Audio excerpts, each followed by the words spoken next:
And we're live. Welcome to another episode of Watch Talk with the Punters. My name's Blue Shirt. My co-host is Thomas Burnett. Today Hi, we also everyone. have with us the Rancher. Howdy. My name's Blue Shirt. My co-host is Thomas Burnett. Today Hi, we also everyone. have with us the Rancher. Howdy. My name's Blue Shirt. My co-host is Thomas Burnett. Today we also have with us the Rancher. Howdy. My Blue Shirt. My co-host is Thomas Burnett. Today we also have with us the Rancher. Howdy. My Blue Shirt. My co-host is Thomas Burnett. Somebody. Okay, now I've Do watched you a have the lot of volume Star up, Trek. Carlos? I Yes, wa- it's on. Can you now. mute? You muted it, Carlos? Yeah. It's done. Oh, that's good. Okay. That's right, guys. That's right. I have watched like endless hours of Star Trek, so I know what's going on. We're in a temporal incursion. So, Thomas, all you have to do is look over and do what Commander Riker suggests, and we'll come out of it. And then Kelsey Grammer or Fraser will command the other starship. We'll be All good. Well, we'll start this again now that we've got the echo taken care of. Our special guest today and whose collection we're going to review is our good friend Carlos from Panama. Carlos, welcome, my friend. It's always good to see you. Thank you for the invitation. Oh, Nice you're to welcome. Yeah. You're welcome. Great to see you, Carlos. Nice to see you, Thomas and Rancho. And let me just say hello to some people in the chat. Flippin' Zippo, what's up, pal? Underachieving Watch Collector.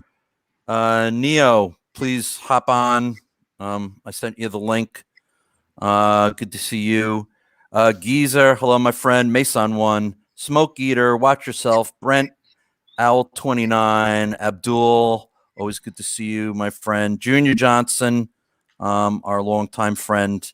And everybody else in here. Hello, everybody. Thank you for joining us again. Before we get started with the show, I just wanted to take care of some channel admin first. We just passed 410 subscribers, and our last week's show, which was the Watchers and Wonders review, and also the collection review of Bobby Legs. That's just under, as the last time I checked, under 900 views. So those are both records for our channel. So to everyone out there who's watching us, a sincere big thank you. Yeah, big thank you very much to we everyone. really appreciate it. Next week, we are going to have Chris from the Watch Lounge on.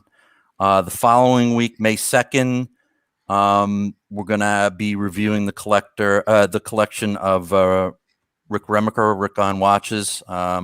He's got a fantastic mega collection. It's going to be the first Absolutely. time his entire collection is going to be reviewed. So we're very looking forward to that. The following Sunday, May 9th, is Mother's Day here in the United States, and I guess in other parts of the world as well. So we're going to be taking a break on Mother's Day, so there will be no show on Sunday, May 9th. But on the following Sunday, to follow up when we come back, we will be reviewing the collection of the one and only Dr. Bill Sanders from Watch Art Sci. So we're all very excited about that. Yeah. Yeah. What a show that's going to be. Yeah, it's going to be a good one. Now, do they And actually have mothers in other parts of the world, or is it? I thought it was just us. yeah, I kind of thought so too, but from other outside sources are telling me that there are mothers in other parts of the world. And then just quickly, lastly, but certainly not least, I just wanted to mention on behalf of this channel how sad we were to hear the news of Andy Hunter passing. He was one of the original Absolutely. watch channels on YouTube, a real pioneer. Yeah.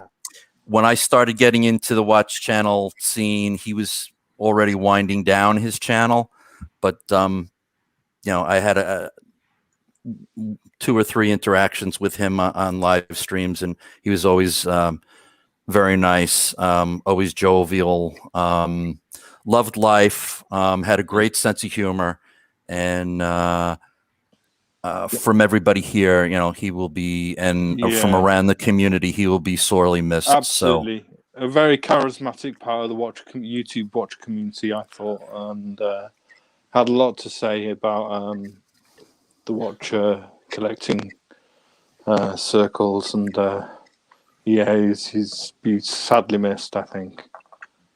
Agreed. Tremendous work ethic. You guys may not remember, but I was on his channel once, and would talk to him on a fairly regular basis, and the guy was not always working, always not doing something, but he always managed to squeeze a little time to talk to someone in the hobby, which you can't give someone a higher accolade than that. Yeah, absolutely, Clive. Correct. So, again, our sincere condolences to his family. Absolutely. And everybody in the community who knew him and loved him. He will be missed. Welcome, Neo. How are you, my friend? Hi, Neo. Hello. I was sitting backstage in like a previous StreamYard stream. I'm like, why aren't they letting me on? Sorry, my friend. Sorry. It's okay. It's my fault. Hi, Carlos. Hello, Hi, Rancher. Howdy. Yeah, it's like if you watched Andy's videos, he was like a powerhouse of energy. He was very entertaining. It's very sad. We lost two good Greeks this week. Yeah.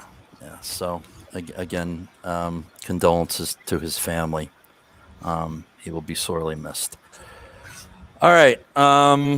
So I'm going to, since we do not have Ennis Something with us today, Thomas and I are going to try our best to muddle our way through the news, or just really what caught our eye, not really the news. So I'm going to share my screen. And we're going to go to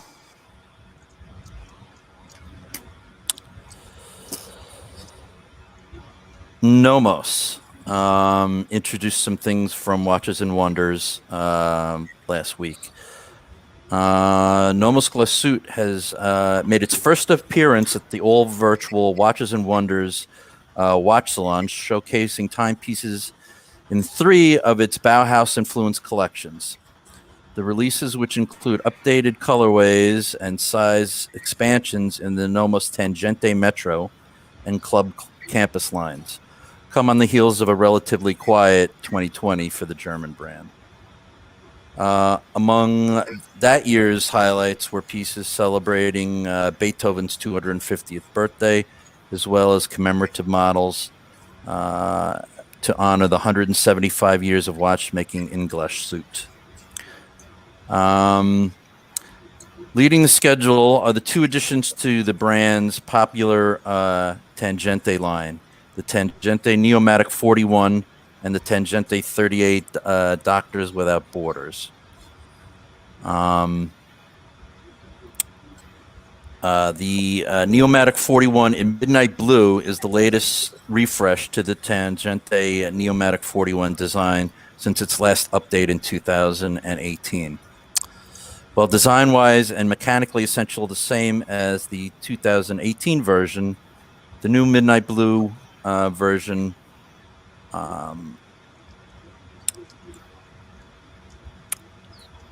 expands the existing series, which includes a white silver dial and a black dial edition. The Midnight Blue version also uses a new colorful accent to its unique and patterned analog date ring, with a bright luminous green showcasing the passing days, which you can see right there, which is kind of cool. The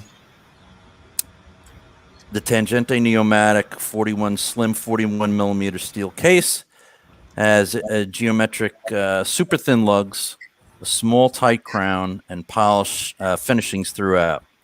On its dark blue dial are white accented numerals and markers, white stick hands for the hours and minutes, and an indented subdial at the 6 o'clock position showcasing the running seconds. Powering the model is the Nomos caliber DUW 6101, which is a beautifully finished in-house automatic movement, housing a 42-hour power reserve and integrating the signature analog date function. The other model that they introduced is this 38 Doctors Without Borders, and a portion of the sales goes to that very worthwhile charitable foundation where doctors fly all over the world and treat people and do this on their own time and without charging anybody. So it's a pretty cool feature. And then along with the Tangente, they also refreshed the Metro Neomatic 41. This one represents the only true design update among Nomos's Watches and Wonders releases, with the steel 41 millimeter watch now containing the DUW 6101, which was in the Tangente, and again introducing the date ring. Yeah, you know, like they're kind of they're very married to their design language, and it's very limiting, right? The amount of changes they can introduce while holding true to that motif. We're kind of seeing it fizzle out. I do like the date ring. I think that's clever. You know, I mean, how long has the Sky Dweller been around? Like 8-9 years now. And you know, 8-9 years later, you know, here's an interesting copy of it, of using the date ring, like that. But you know, they're solid watches, right? I mean, they are. They're obviously kind of struggling, but there's nothing wrong with these, you know. No, and then you know they also for their Club Campus, which is their line that it's marketed towards younger people. They've jumped on the on the color dial bandwagon, so which is fine because everybody else is doing it.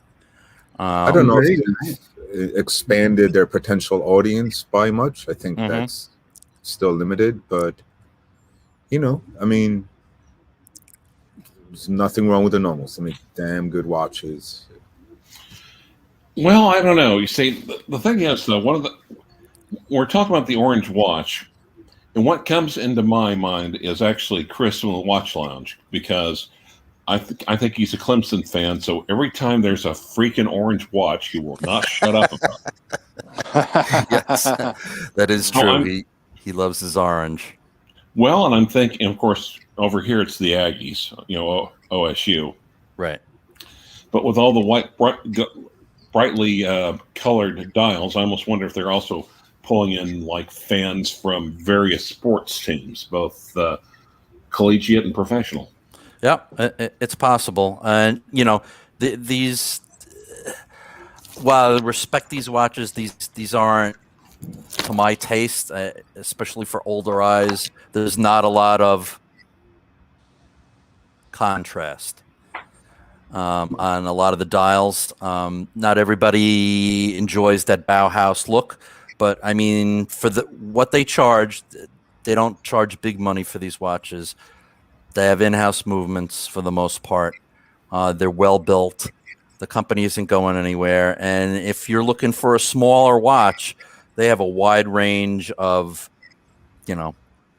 36, 38, 41, I think is their biggest watch. I may be mistaken, but it's a good solid brand, and you could do a lot worse with these watches. I think, and here's the beautiful part: they could tap into these sports teams without being obvious enough to have to pay them royalties. Right. Right. Well, Yeah, Watch I Yourself mean- goes on about Orange Dials. He says no more so Doxa, but I can think of the Seiko Monster. I can think of what's the other one? The Breitling, the big nice Orange Dial. So Orange Dials are all over the place at the moment, and have been for a while, really, haven't they? They have. And I think my favorite Nomos is still the Zurich. I think if you want like a world timer, they do a very nice version of it. Okay, so we're going to stop that. And we're going to move on to the next thing that kind of piqued my curiosity. And again, I'm not a member of the fan club, but I thought this was kind of cool.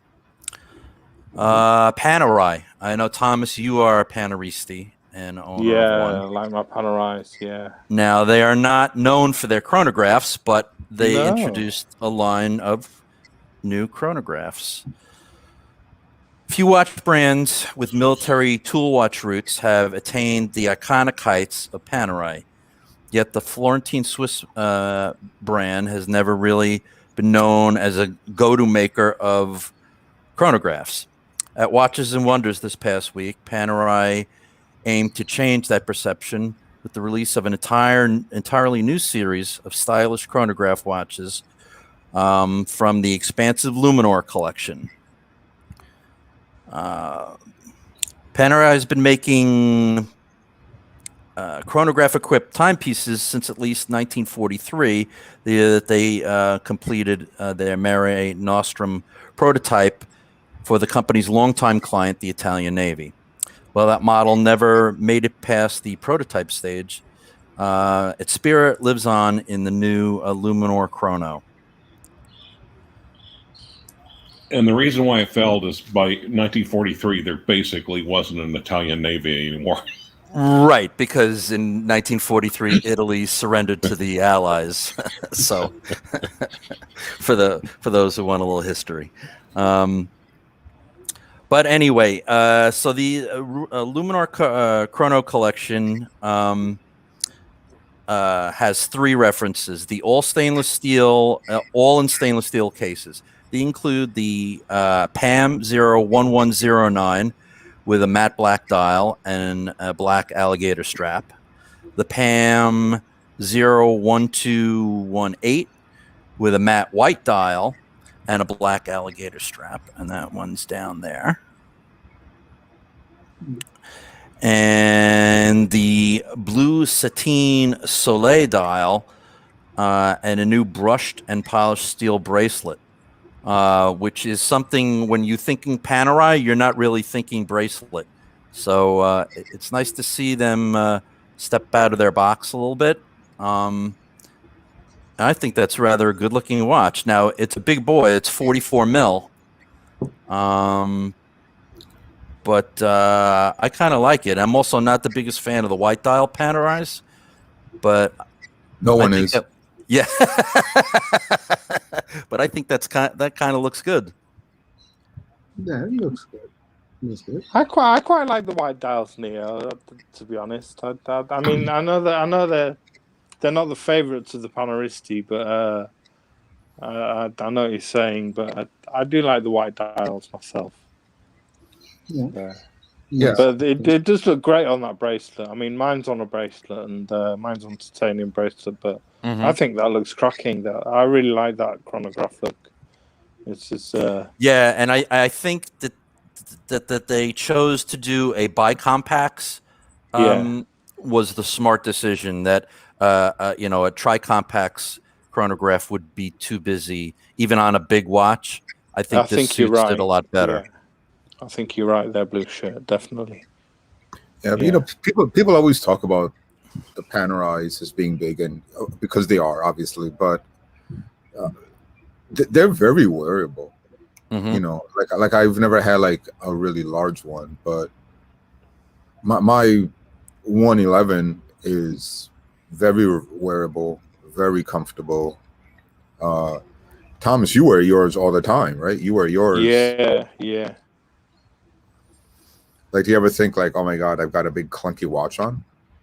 No, you just get used to them. You just get used to the size. I mean, it's you Plus, get, having the titanium helps, right, Thomas? yeah, absolutely. Yeah, it takes a lot of the weight away. You're not carrying a heavy steel watch around. It's the titanium really helps, definitely. Yeah. So, they managed to make this 100 meters water resistant, and it's got with a screw down case back. And this watch features the new Panerai caliber P9200 with 41 joules.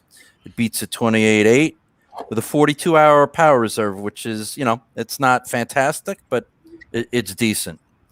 And like I said, not being a Panaristi myself, I kind of like this. And I've found that recently I've been where I didn't even give Panerai a second look. I'm starting to appreciate them more and more. Yeah. Carlos, did you ever think about adding a Panerai to your collection at any point? Never really. To my eyes, maybe the radio mirror looks better to me. Looks a bit weird, the thing on the crown, but I never had one on my wrist, or never had one really close to give a more based opinion. Rancher, don't you have one or had one in your collection? I had a base logo a while back. Great watch. I loved everything about the watch in theory. It's an in theory watch. Gotcha. Yeah. Okay. But okay, this is the thing that bugs me about it. So you've got that big. I know it is a Luminor, but it's only got 100. It's only got 100 meters of water resistance, but you still have that big clunky thing over the crown. Yeah, well, that's their trademark. Yeah. I know, it's like Cartier with the cabochon on the. That's the party trick, dude. That's why when you're at the cocktail party, that single woman is going to come over and talk to you. Yeah, but it's like it's like pitting a gull wing, or it's like pitting a large spoiler on your freaking Corolla. You know, I mean, it's really totally unnecessary. Some people are looking for a man with a crown guard. All right. Well, I get what you're saying, Clyde. I totally get what you're saying. Yeah. Right. It's you either enjoy that aesthetic, or you don't. You don't. It's no. What I'm saying in this case, with only that much water resistance, it's posing. It's posing. Right. Well, right. It's not like 30, it's not a 30-meter watch, right? I mean, right. I was definitely crazy. I was just gonna say, Neo, that at least it's not a 40-millimeter watch with only 30 meters of water resistance. That was a crime against humanity. That release. I think if they did it to a radio mirror, I think it may look a little bit quote unquote classier. But what do I know? I enjoy Panerais. I like that. I wouldn't not get a Panerai chrono. Like, I would rather go get like one of their carbon tech cases. I like the base ones, like a 111, but yeah, they should have one. Why not? Yeah, you don't really associate Panerai with chronographs, do you? But you're right. I think they should have one definitely in the lineup. Yeah, they have a GMT. Why not have a chrono in the lineup? Yeah, and it also means that they figured out how to make a chrono, right? I mean, they figured out how to make a chrono, right? Which, it's not that easy to do either.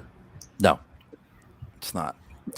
All right, so we will leave the chronograph and the Panerai, and we will move on to the last thing that caught my eye. And yes, Panerai probably is pissed that Omega stole their sandwich style for the new Seamaster. You're right on. Yeah. Which is actually one of the things I really like about the new Seamaster 300 is that sandwich style. That's what I like about it too as well. This 90th anniversary green dial, Reverso tribute to 1931. Wait a minute. Love it. Love it. So when you have an anniversary, you come up with a watch that looks different from your other watches? I wonder what you're referring to, Carlos. That's Neo, but we're okay. But yeah, we all get the joke. Not many watch models endure for 90 years, but Jaeger-LeCoultre's iconic Reverso, famously developed for polo players in 1931, is the significant exception. This watch has everything, the Art Deco lines, and why not jump on because green, as we all know, is the new blue. They jumped on the green watch bandwagon, which you can't blame them because they did with the blue, then they did the red last year, and now they're doing the green. And this watch, even though I'm not a green watch fan, it looks stunning. I love the tribute to 1931, and I like it in blue, I like it in red, and I like it in this green. Me too, blue shirt. Yeah, I'll fall for it in any color. I'll go for it in any color. It's gorgeous. Just what a beautiful, classically simple, stylish, just attractive, well-built watch. You can't really argue with this. And they're partnering again with Casafaliano for the straps. And it's not a small Reverso, it's a decent size. It's 45.6 by 27.4. So it's a good size for a wrist like mine, and it's just is it a sports watch anymore? No, it's a dress watch now. Nobody's playing polo in this. We've got consensus in the chat is that they're bored of green dials now. We've got Fries with Mayo saying another green one. We've got Abdul saying that he's fed up with the green. Even Neo saying green's his least favorite color. We've got Underachieving Watch Collector saying green has grown tiresome. Mm-hmm. So, yeah, look, green is color of the moment, but looks like there's quite a few people growing tired of green. Look, they're all just green with non-envy. and I agree with you guys out there. Like I first said, I'm not a green watch fan. But this watch, the tribute to 1931, I would gladly wear this in any color. Well, maybe not any color, but in green. I would make an exception and wear this just because it's such a classically styled, beautiful watch. Beautiful. I will wear it in any color, except pink, maybe. I'm with you, Carlos. Oil Money Watches has one of these coming. They're engraving it for him. Cool. And Showcase is here.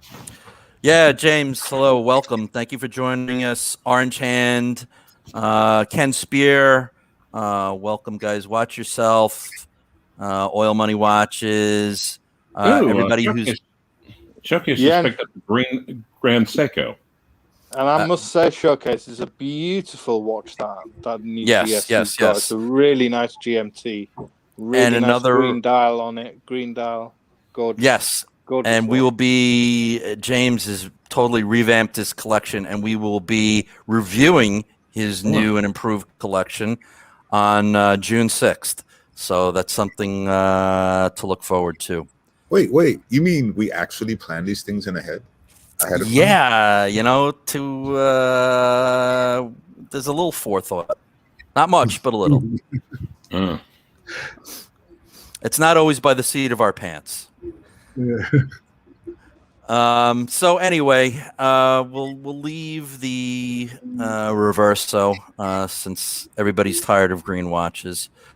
And Thomas, you had something you wanted to discuss? Yeah, I'm just a fan of animatronics and animation, and I couldn't not include this one. It's by Louis Vuitton, and I know we don't take them seriously that much, but they have some nice watches, actually. They're continuing a slow but steady progress upwards as a technical watchmaker, and this is their Tambour de Carpe Diem.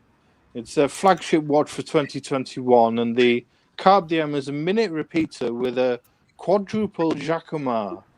It incorporates 4 automata along with jumping out retrograde minutes display, and is developed and produced entirely in-house at La Fabrique de Temps, the Geneva complications specialist owned by Louis Vuitton. The LV525 movement in the Carpe Diem is accompanied by artisanal decoration on a dial. All of the engraving was done by hand by Dick Stearman, whose Geneva workshop Art d'Inde counts Piaget, Van Cleef & Arpels among its clients. And after the engraving, the dial, snake, and teeth are enameled by perhaps the most famous enamel in watchmaking, Anita Porcher. And pushing the snake-shaped button at the 2 o'clock triggers the jacquemart, which start moving in sync in a 16-second mechanical dance, they say. Wow. The bridges have been cleverly reshaped to form a skull on the reverse, and the eyes are revealing jeweled bearings, and the mouth of the skull and the balance wheel. Yeah, it's fascinating, isn't it? It's a face only a mother could love, but definitely interesting. Yeah, it's 18 karat pink gold. It's 46.8 millimeters. It's 14.42 thick. It's hand wound. It's a minute repeater with 4 automations, a jumping hour, retrograde, minute, hour, hand, and the power reserve indicator and the jaw of the skull. Limited production, and it's $475,000. Oh, that's nothing. So, I think that's more of a watch for 2020 than 2021. Yeah. So that's what Louis Vuitton are getting up to watch-wise. So it's kind of incredible that they did this. They're taking themselves seriously watch-wise now. It's I love this this automata that they've got up to, this moving skull bit. So the tail points to the minutes. The eye, the snake moves to show a jump hour, and it's all a bit a little bit of theatre on your wrist, really. Yep. Yeah. It's cool. Look how fun it is. Yeah, I mean, I was going to say, Neo, this is in your kind of wheelhouse. Yeah, I love this. But you know what? It's like you said, Thomas. It's nice to see Louis Vuitton, taking this, if you can call this taking this seriously, but at least trying, and well, let me ask you guys this: if every watch in the world cost $1, wouldn't you want to have this? If it cost $1, yeah, it's great fun, right? For $1, yes, sure, why not? But what if you made a penny a year? For a Halloween party or something, or to go to a funeral or something. Yeah, it's a little too morbid for my taste, but it's definitely interesting. You can call it that. Showcase says it reminds him of his wife too much. He could never wear it. I've been trying to wrap my head around that statement. You shouldn't say that. All right. Wait, isn't Showcase expecting a kid any day now? He is. Yeah. Yeah, I could totally Next understand month. the comment. I can totally understand that comment then. Well, actually, wait, isn't he an Undertaker? No. Well, no, I don't think so. No, okay. He's not. He seems too jolly to be an Undertaker. Yeah. And there's one more watch release, which we had Ben from Wonder of Watches on one of our recent streams, and he featured a few Irish brands, and one was Devo watches, and that's Owen Devlin, and he's released this watch today, and I thought we'd feature awesome. this. Yeah, he's featured this watch today. He's calling it the Art Devo Sector Dial. and you can go up to the where it says shop just at the top, and click on. You can choose. He's got a green dial and a blue dial, so he's got 2 different dials coming up. And this is a special watch for Devo watches, as it marks the brand's relocation to Miami in Florida. And Miami was the birthplace of the idea of Devo watches. And Interesting. Owen's very excited to be able to continue this story from Miami. I think he thought of the idea when he was on holiday there. The design is heavily influenced by the pastel colors of Art Deco design that can be found all over South Beach in Florida. And the watches will be delivered in May 2021, limited to 100 watches, 50 green and 50 blue dials. They're 38 millimeters wide, 9 millimeters thick, and they're 18 millimeters lug to lug for the strap. And they're using a Swiss-made Ronda 1014 quartz movements, and they got flat sapphire crystal, and they're only $235. That's not bad. Great deal. Wait, why did he take his vacation in Florida for it? Do they not have mobile homes and methamphetamines in Ireland, or what? I won't comment on that. But if you clicked on the dial, it's a lovely sector dial. It's a beautiful. He's calling it Art Devo to go for it instead of Art Deco. I can see clearly that inspiration. Yeah. I can notice that vibe on the watch. Yeah, it's very nice to my eye. It's lovely, isn't it, Carlos? Really nice. A really nice design he's come up with, I think. And for $235, I think you can't go wrong. You can't really argue with that price. What kind of movement, though? Quartz? It's a quartz. Yeah, it's a Ronda quartz movement. So it's it's you're not going to have trouble setting it all the time. So it's going to be a good grab and go piece. And kind of mingish, isn't it? Yeah. A little bit of Ming in there, maybe. Maybe you could say. But I think he's come up with his own unique design. I think he's come up with his own unique styling. I might put it on a brown leather distressed, light brown distressed leather.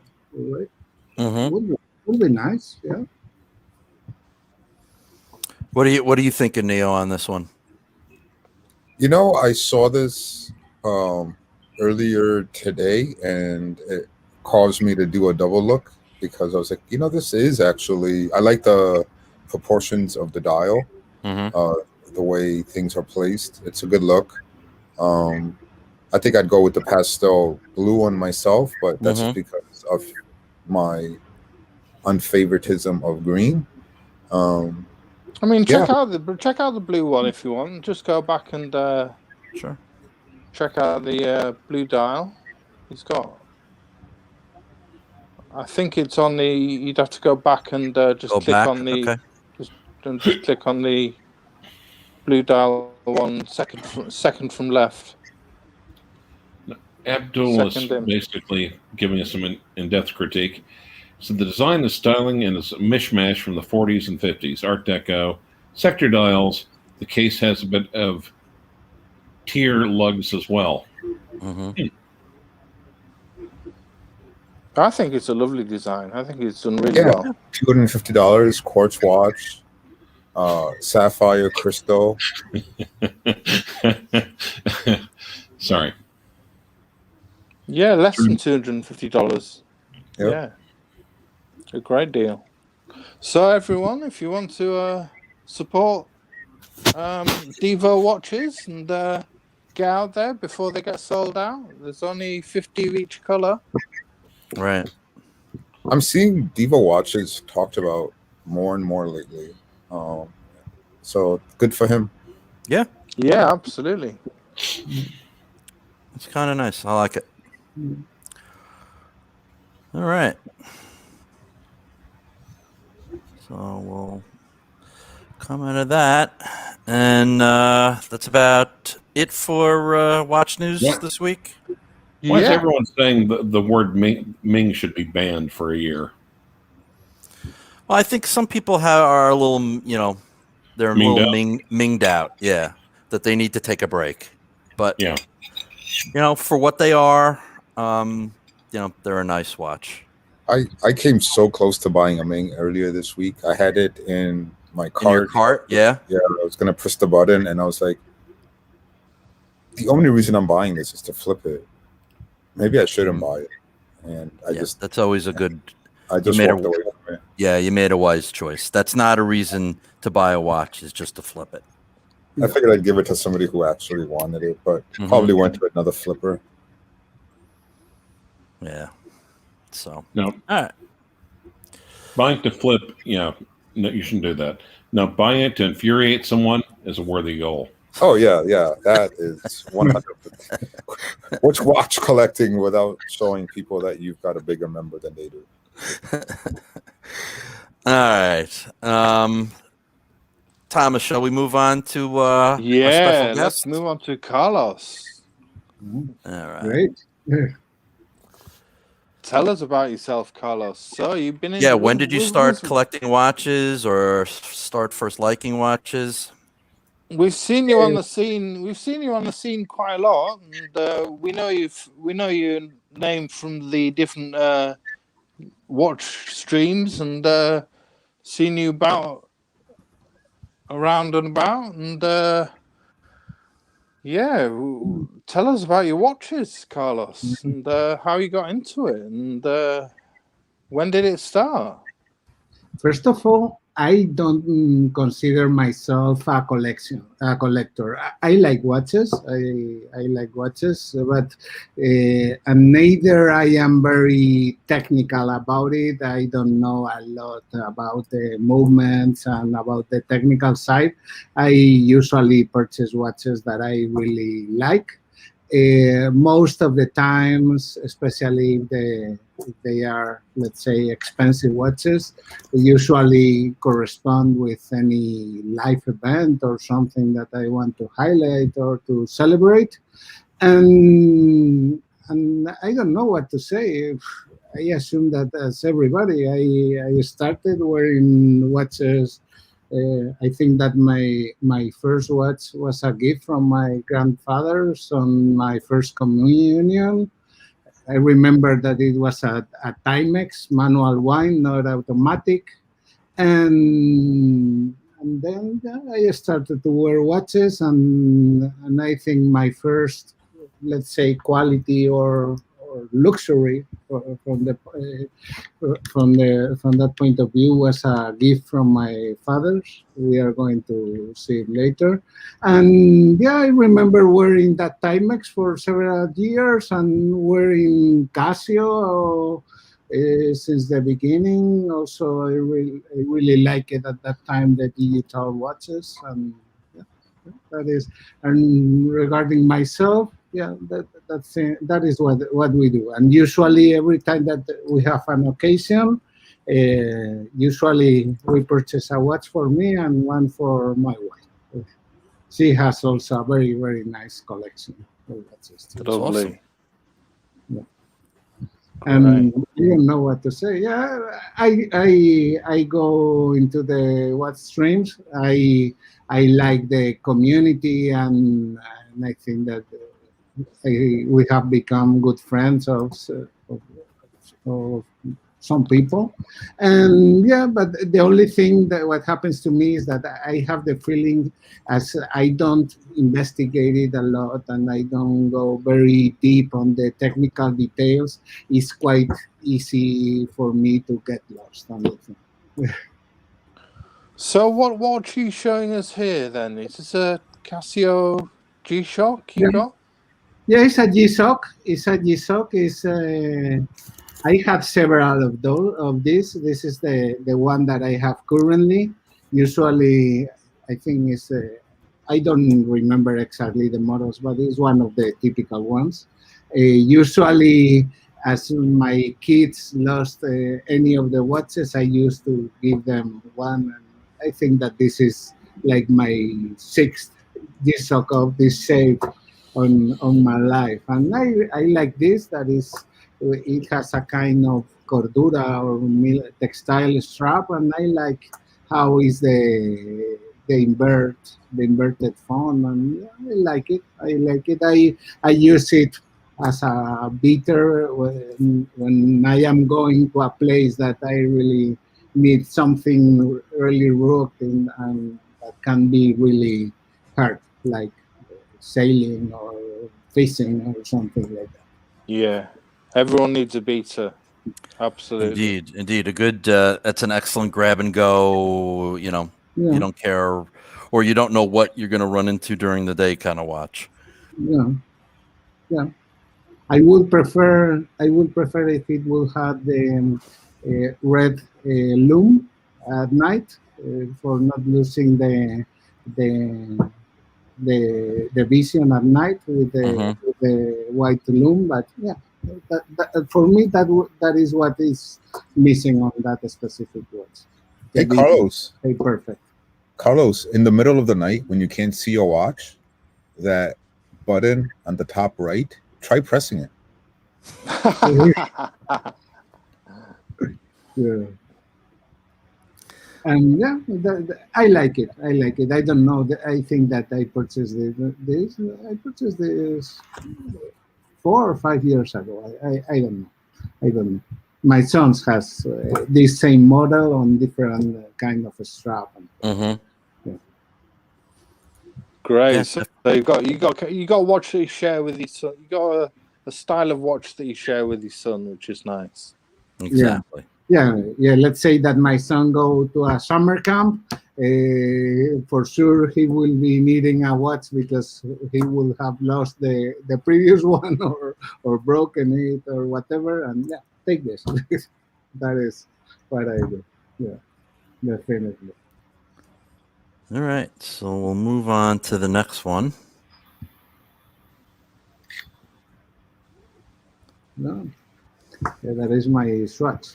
My Swatch. Swatch. That is broken. Great. A Broken. broken swatch, Yeah. Carlos. Oh no. Yeah. Yeah, the So thing. when did you Yeah. get this one?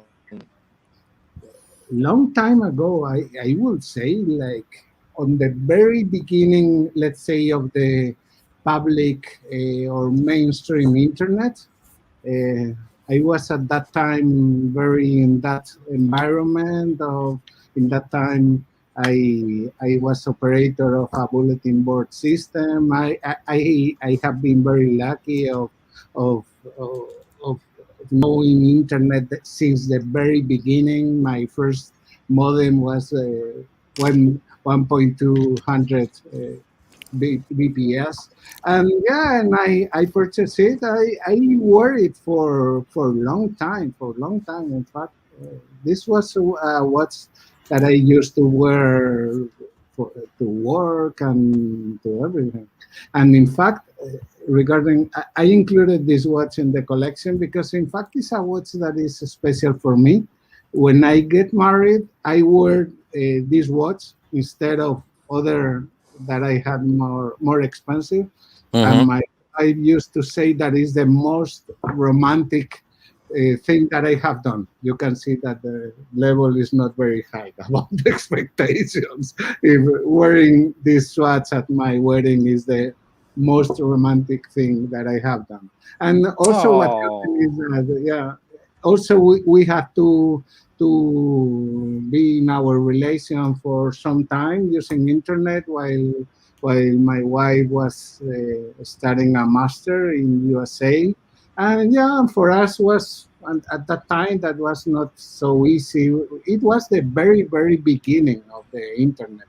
I remember that I used the CompuServe system.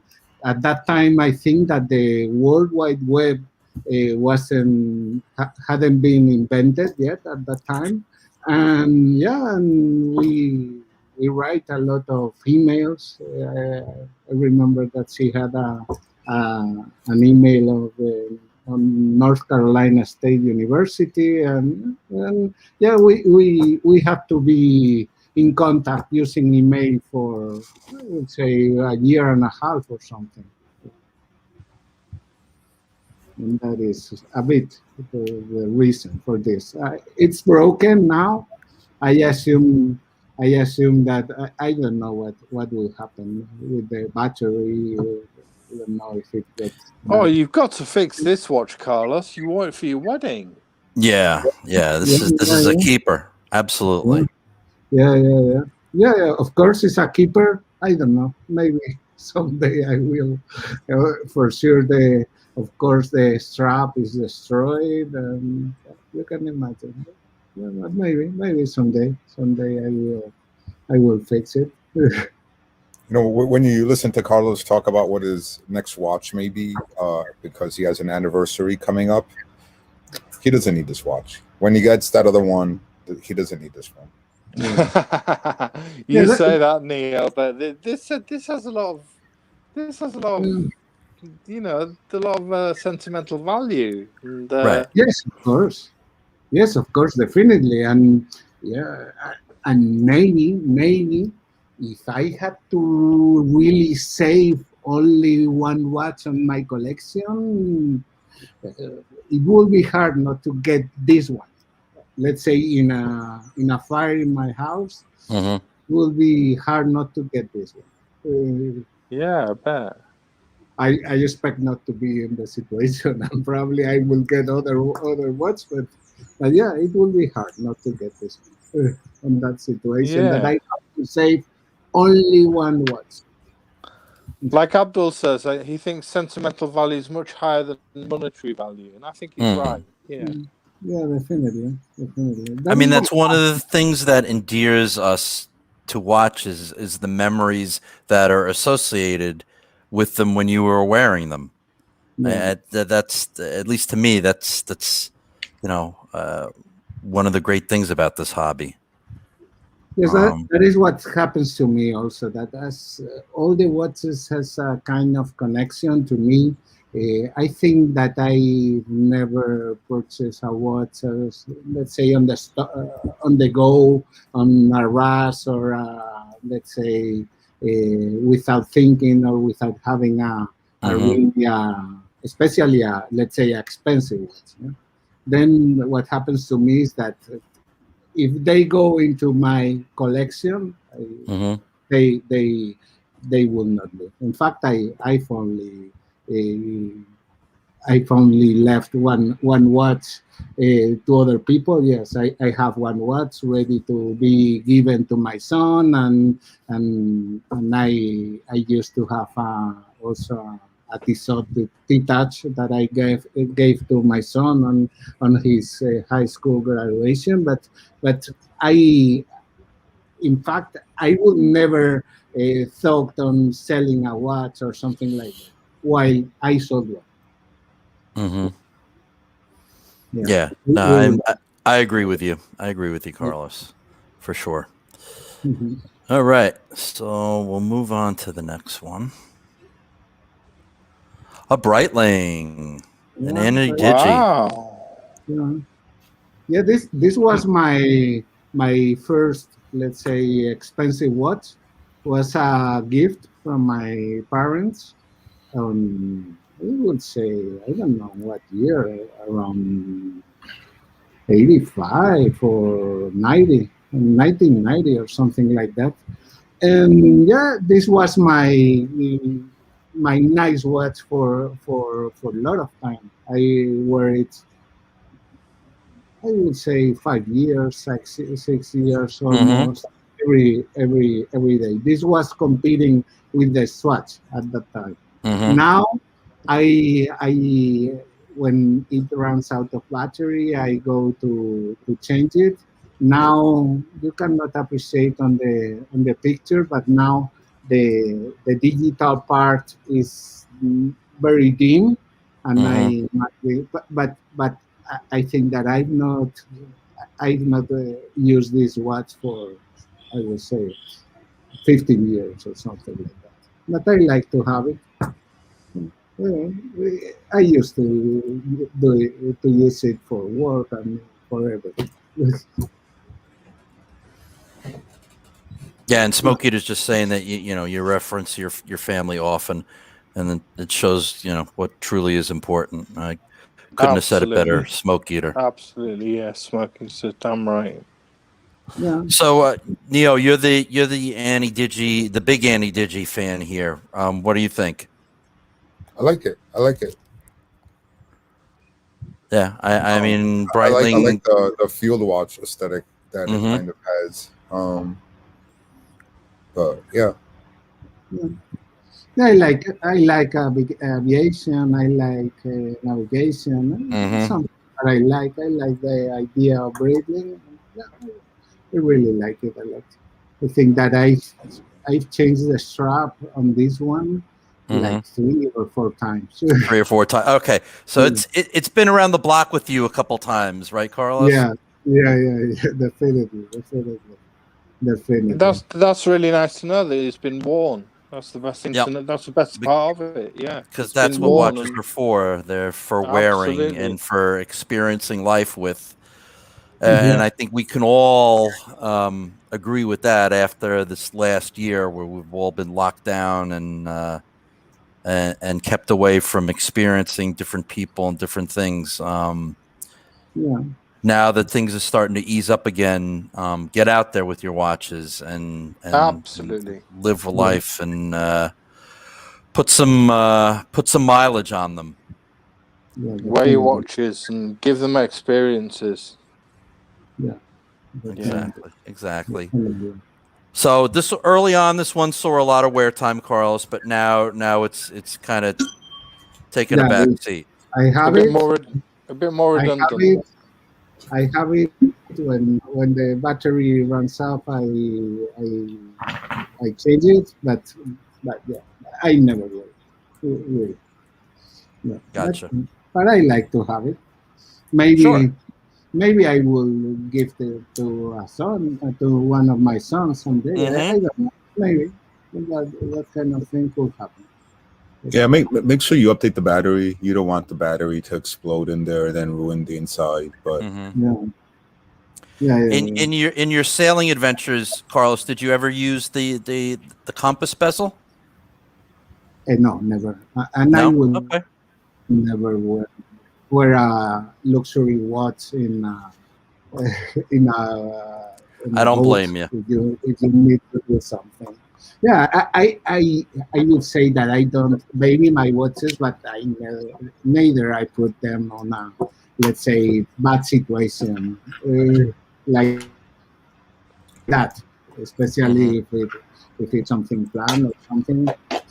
I wouldn't wear for that. Maybe if I will go with friends to a boat just to have a drinks and maybe like fishing or something like that, I could wear something more let's say luxurious, but definitely no for sailing and working on a boat or things like that. Yeah, definitely. Fair enough. All right, so we'll go on to the next watch, which is an Hublot. Yeah, this Hublot. This was the first one of your early favorites. This one, wasn't it, Carlos? One of your early favorites, the Hublot, the classic fusion. Yeah. This was the first luxury watch that I purchased, and I really like it. I still have it. Of course, I have it with me. It's very trim. Now, as I can see on the second hand, it seems that it is approaching battery change. It used to be the watch that I use for formal dressing, and it's very trim. I really like it. When I purchased it, I work in, let's say, very formal dressing, wearing business suit and tie every time, and I really like it how this watch were on that situation. My wife purchased at that time too one like this, but two-tone, gold and steel. Oh, nice. And now rarely I wear it.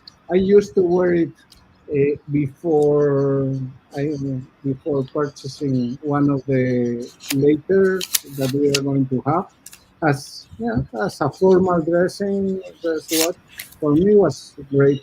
What is really bad and this also, I think that on this one the rubber strap is I think that I changed like 4 or 5 too, and these straps are very expensive. Mm. Yeah, yeah, I like it. I like the look of it. I think that is it's coarse. It's something for the day to day and to work formal. Let's say at that time I used to work as a consultant for a big firm. Mm-hmm. Usually something that you don't want to wear something really, let's say, like like yellow gold or something like that. For me, was great at that time. And also, as I was in the usually working around technology and finances, yeah, to me represented well the spirit of something more classic, but with a bit of design and trim. Yeah. Interesting. Interesting. Carlos, what year is that Hublot? Is it? It looks like it's like a pre Jean Claude Hublot. I purchased this, I would say, in 1990 or something like that. Yeah. I think he joined like the mid 2000s, right? Like Yeah. I want to say 2005, but I don't know if that's right. So yeah, this does look like a like what Hublot was doing before Jean Claude went there. Yeah, Yeah. I don't know the exact date. I would have to look for an old agenda because unfortunately, in my moving to Panama, I lost all the boxes of the watches that I had at that time. All the Oh boy. watches. Oh Now the no! yeah, yeah. Yeah. I just want to interrupt you just 1 second. Our longtime friend Robert Padilla. Good to Hi, see you, my Robert. friend. Good to see you. Hello, Yeah, Robert. very good Hello, to see you, my Robert. friend. Hope all is well, Robert. And Chaz from the Berg, how's it going? Thanks for Hi, joining Chaz. us. Yeah, good to see you, Chaz. Yeah, this is definitely a cool watch. And again, when you want to be a little more formal and just grab and go, it's an excellent choice, Carlos. It's not it's not Hublot that's going to hit you over the head because some of their styling is a bit over the top. It's not everybody's favorite, but this is very. I forget who mentioned it in the chat earlier, but it's like their version of the museum watch almost. Yeah. And in fact, at that time, there was also, I think, 40 millimeters, and this is the 36. I tend to like not very big watches. Yeah, this will That's be nice. another. Yeah, I really like it, and in my opinion, I have quite a. So what big sort of time did you buy that? What year? Do you know what year you bought that Hublot? It should be around 1995 or I don't know. I remember that I purchased it in the Geneva airport. I remember. I remember that, but yeah, 95 maybe. About something like that. 1995, then. Yeah. Yeah, 1995. I think at that time. We were not married. Yeah, we were married. Then should be a bit later. Yeah. And that would have been a very fashionable watch, wouldn't it, at the time? The Hublot. Yeah, for sure. Classic fusion. Yep. Would have been Yeah, very. definitely. Yeah, definitely. At that time at the office, I felt very proud with this watch. Especially, Spain is a country. At that time, I was in Spain. And at that time, yeah, Spain is not a very flashy place, and yeah, I would say that probably I would have maybe the best or one of the best watches in the office at that time with this one. Yeah, Hmm. yeah, definitely. Yeah. Yeah, I really like it. I really like it. I think that is understated, and I always wear to work. I only wear, let's say, dark gray or navy blue Hmm. suits, and yeah, it's great. For me, it's great. And Yeah, I it's going to think, go with everything. Absolutely, Carlos. I'm like you. I'm either, if I'm in a suit, I'm in either dark gray or navy blue, yeah, and this complements it perfectly. yeah, yeah, yeah, yeah. Yes, I like this. And while my wife is still, I think the last time that I wore this one was like 3 years ago or something like that. My Hmm. wife wears hers quite frequently. Hers is a bit smaller and yellow gold and stainless steel. Yeah, she Nice. really likes that. All right, so let's move on to the next watch. And this is one of my favorite watches in your Oh, this is collection, Carlos. yeah. Yeah, This is my yeah. favorite watch of in your collection, Carlos. The Mhm. Breguet Marine. What Do a you know which reference this beautiful is? diver. Sorry. Do you know which reference number this is? The Breguet Marine. Uh, I am very bad on the references, but I can check. I think that is no idea. I don't know um, It's stunning, absolutely stunning. I don't know. I don't know really. I think that is Yeah, one of it's fascinating. It's got those classic Breguet hands, and it's just says Breguet all over, doesn't it? 5817 or something like that. 5817. Okay, yeah, that sounds about right. Right. And yeah, I got to Yeah, agree with underachieving watch collector here. yeah, It's pure class, yeah, and Abdul, again, I agree with you that it is an amazing piece. yeah. Um, Yeah, I really and love this watch. I really and love. watch And yourself. like what Agreed. I was The just gonna big day say, like works perfectly at yeah, 6. I was Yeah, just gonna say, like what yourself says, the big date works perfectly at 6. It really does suit it brilliantly. It's just, I mean, Almin Reviews has got a very similar version to this. I don't know whether it's the Mm-hmm. same model, but I think not it's a lot. Not a lot. At that time, there was also a black one, and I think that there is a new one that they have removed the big date. I think that not a lot of versions regarding this.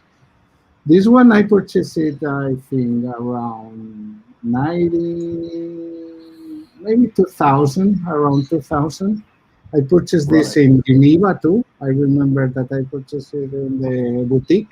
I I bargain, I haggle like a bitch, as Archie says, to put the price down.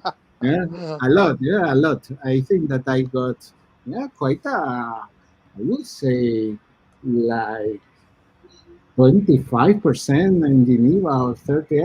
I don't remember. It was very expensive at that time. At that Mm-hmm. time, it was Hey, very, someone very. wants to know: is it white gold or steel? This is steel, right? It's a steel, but what I really like it about this watch, and one of the things that I like, is that in fact it has some gold. In fact, the dial is gold. I assume that probably they need to use gold for the guilloche. The dial is gold, and when they finish the guilloche, they plate it, Mm-hmm. and also the rotor is gold.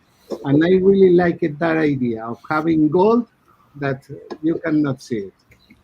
If you, I think that I have not sent you the picture of the rotor, but the dial with the guilloche, in fact, the full dial is gold.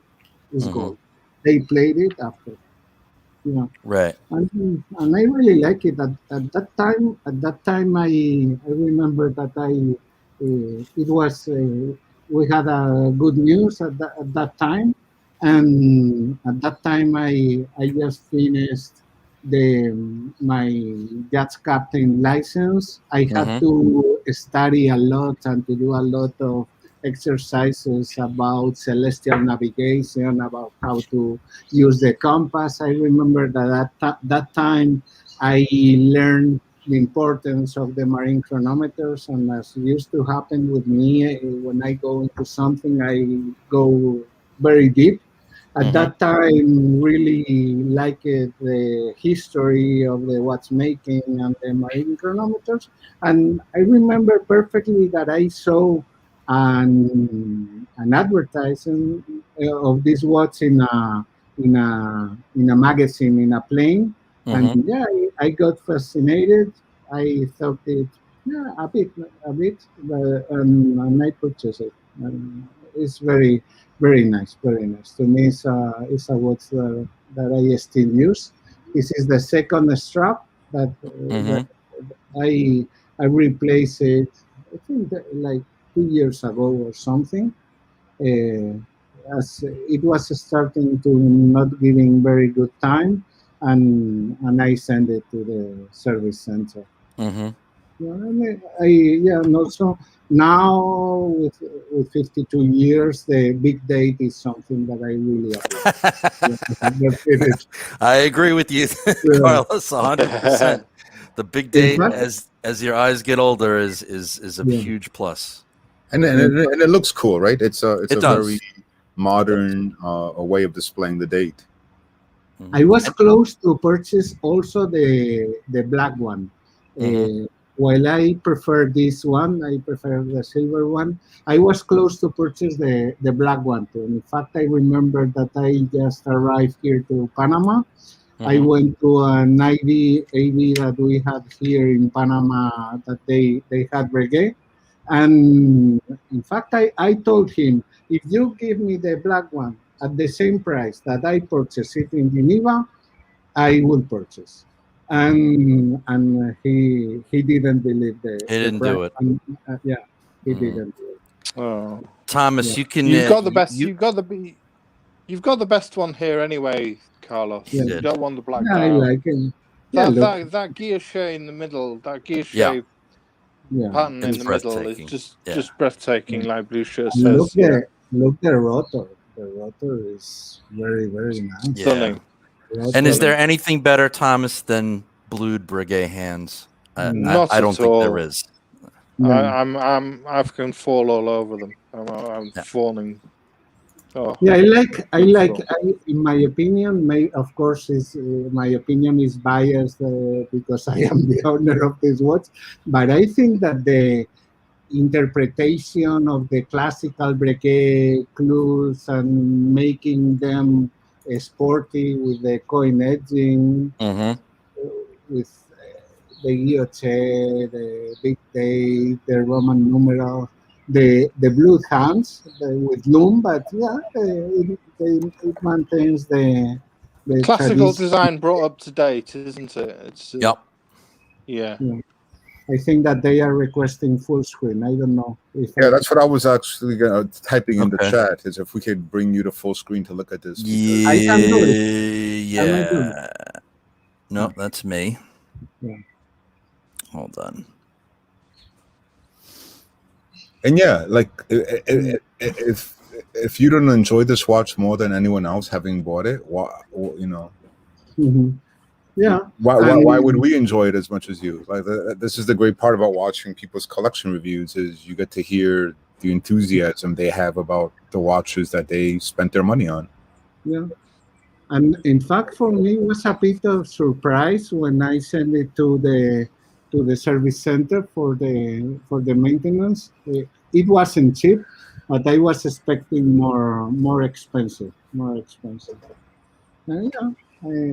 It's gorgeous, Carlos. Sorry? It's gorgeous. Yeah, they really like it.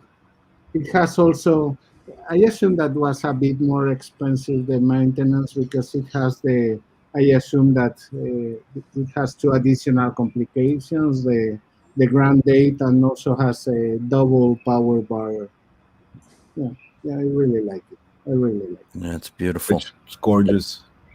Yeah, the silver one's better than the black, and I agree. 99% of the time I like black watches, but this one, the silver one is better. I think the blue one that they've brought out at the moment is not a patch on this one. I think it's not as nice as the model you've got. Yeah. The one with the wavy blue dial. I don't think it's as nice as the one that you've got at the moment.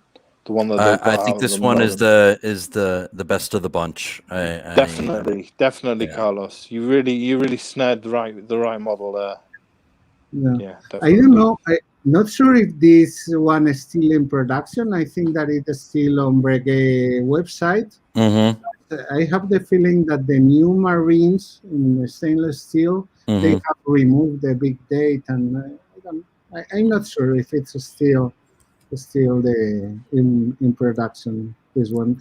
But what I have seen is that on the secondary market, the price was good at the time, and in fact I didn't consider seriously any other option to this one, and I think at that time probably this one, from the price point of view, will be like double as a Rolex. Right. It was expensive. I don't remember the exact price. I think that I paid like $12,000, and the price was 15 or 16. I don't remember. I remember that I bargained a lot. My wife at that time, she purchased, I think, a Cartier Ballon Bleu. So, yeah. Abdul wants to know, how does it wear on the wrist? He I like it. I like it. I purchased with the strap. I was considering with the bracelet. Think that I have 7.5 wrists. Right. Yeah, you're the same as me. And I can wear more or less anything. I like it in a strap. By the way, in my opinion, the bracelet in this case, it was very expensive, much more expensive, and for some reason I don't like the design of the bracelet of the ring. So it's too dressy for me, in my opinion. Right. Well, you have any thoughts on the Breguet Marine Rancher? No, it's just a classic. I mean, it's got like the traditional Breguet elements that I like, but something a little more sporty. Right, on a rubber strap. On a rubber strap, so that way you can just take the prison. I think it is so much more wearable in so many more situations. A more contemporary look. Yes, exactly. But still keeping. I wear this a lot. I don't blame you, Carlos. I'd be wearing it a lot too if I owned one. Yeah, at that time, it is the one that replaced the Hublot. More or less at this time, coinciding with this, I was linked to several, let's say, .com projects and telco projects. At that time, we started to wear more business casual instead of business formal. And for business casual, this was, I really like it. I really love it. You keep it away from the Hublot, right? Because wouldn't that be like combining matter and antimatter? Yeah. well, I wear. This afternoon, Panama disappeared. Yeah. I wear both. Yeah, but once I got this one, really, I started to wear the Hublot only for very formal occasions. Yeah, but I really like this. It's a beautiful watch. Absolutely, absolutely stunning. My favorite of your collection, Carlos. Yeah. It's something you don't see every day. What's really nice. Correct. Yeah, it has been with me for a long time.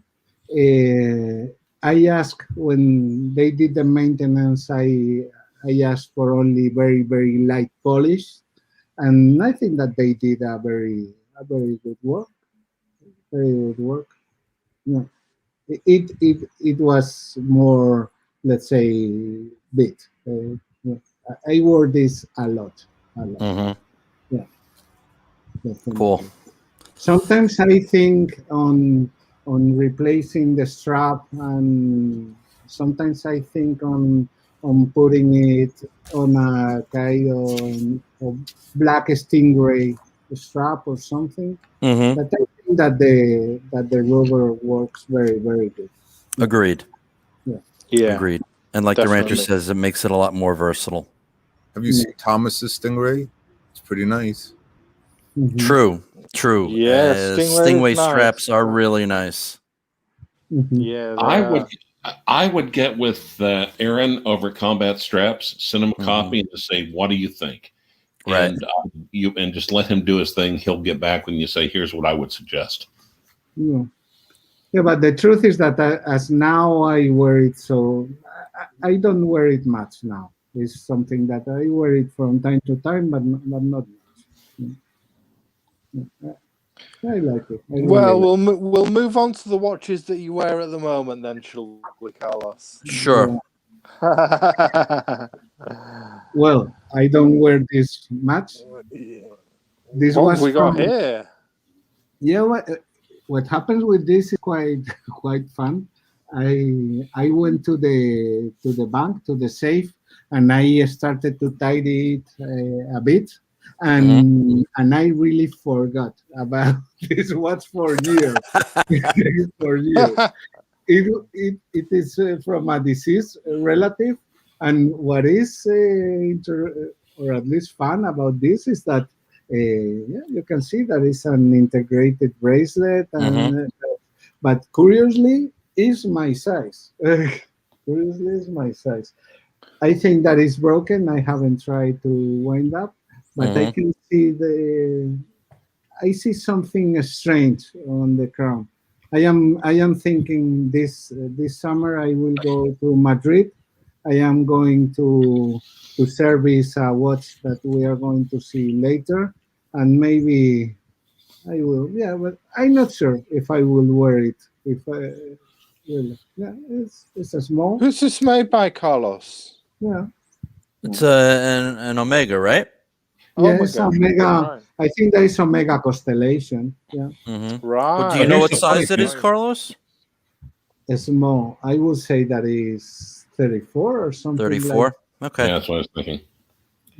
Well, I was looking at it and I was thinking, God, is that a Vacheron? Is that a Patek? What kind of Honor Marks Piguet was that? I mean, I was thinking it was like 70s Holy Trinity. Mm-hmm. And then I took it really then bore down and used extreme magnification. Said, Omega. Wow. Constellation. Yeah. Yeah. Yeah, Forbin Colossus has it right. That Omega is discrete class. So is that a 1970s piece, Carlos? I will say that 60. In fact, my father 60s. My father has one that is very, very similar. That is a Patek. My father has a Patek that was his engagement gift from my mother, and he has one exactly like this, but a Patek. Yeah, I think that would be 60. Yeah, probably 60s or 50s, maybe. Yeah. That watch and the bracelet is the horological equivalent of shag carpet. It's definitely from another era, but not saying it's bad, but yeah, you can tell it's. If you're have a tight dress cuff on your shirt, that watch is gonna work perfectly. Yeah. You've got all these lovely keepsakes from you handed down to you, Carlos. That's great. That's wonderful.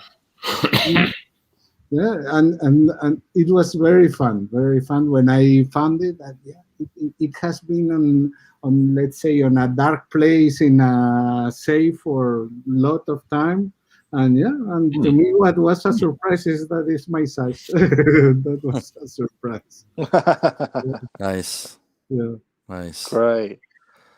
All right, so moving right along, we're gonna go to A Rolex, the Explorer. Yeah. My first Rolex. So you wear this quite a lot, do you, Carlos? The Explorer. You like this one? Yeah, I really like it. I used to say that if I had, let's say, all the money that I can think, a trillionaire, billionaire, whatever whatever you call it, and I had to choose just one watch as my only watch forever, would be this one. No, is that a 36 or 39? Now it's a 39, of course. Okay. It's the, let's say, the previous reference. Mm-hmm. Yeah, I really like it. I use it a lot. It's when I go in a travel, is the one of the watches that I used to wear. Also, I wear it a lot if I wear business suit. Right. And for work is something like that I like. It's something not very flashy, but nice. I really like it a lot. I really like it a lot. Well, and considering the fact that it was only made for a few years, if you would have had one of these and sold it, you'd probably be kicking yourself right now, realizing because that watch has such high collectability value from only being made for such a short amount of time and being so popular. Especially the first iteration with the T-Rex hands, right? Yeah, it's even more so. Yes, right. Yeah. Well, I think both the 39s have been around for 6 years, right? Yeah. At that time, I had the opportunity to on the 80. In fact, they had it in the case. I think that I purchased it like 3 years ago or 4 years ago. They had this one and the one without loom and a small hand. I like it both. I went for this one, but both are very nice. And I remember that we had a very, very good business, and I purchased this one as a Datejust that I have. No? I still have the Datejust that is in the safe and ready to be given as a gift, as a graduation gift to my older son. He decided. So, Carlos, have you sold and bought many watches? Have you bought and sold many watches, or do you keep your watches? I know you've had a little history with Rolex, with a Daytona that you bought. Yeah, what happened to me with Rolex? To me, Rolex always have been something related to my family. I remember perfectly my 4 grandparents wearing Rolex perfectly, both the men and the women, and is the watch that I remember for them. I remember my both parents also wearing Rolex as their daily watch, and maybe that was the reason that because I had to wait until being close to 50 years to start purchasing Rolex. Maybe that was the reason. But it's something that yes, we had a good business, and that for us was a kind of achievement. Yes, and I purchased these 2 watches as an achievement gift. They just and this one. My wife got a very, very, very nice watch. In fact, at that time, she got the best watch of the family. She has a very, very, very nice pearl master with diamonds at that time. Yeah, Beautiful. I like this. Yeah, and regarding selling,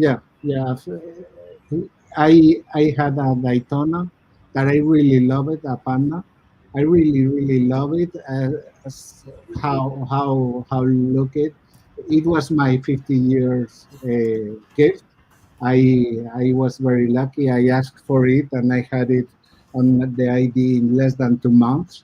And the problem that I had with the Daytona is with all the pain on my heart, to me was very annoying not being able to, on an instinctive glance, looking at it and knowing the time. And a lot of the times, a lot of the times I had to look more deliberately, and I really hated that. I really hated that feeling while the watch is very nice and works very well. In fact, something that a lot of people don't know is that the except of the size of the extra crown, the case is the exact same size as this, as the Explorer 39. It was exactly the same.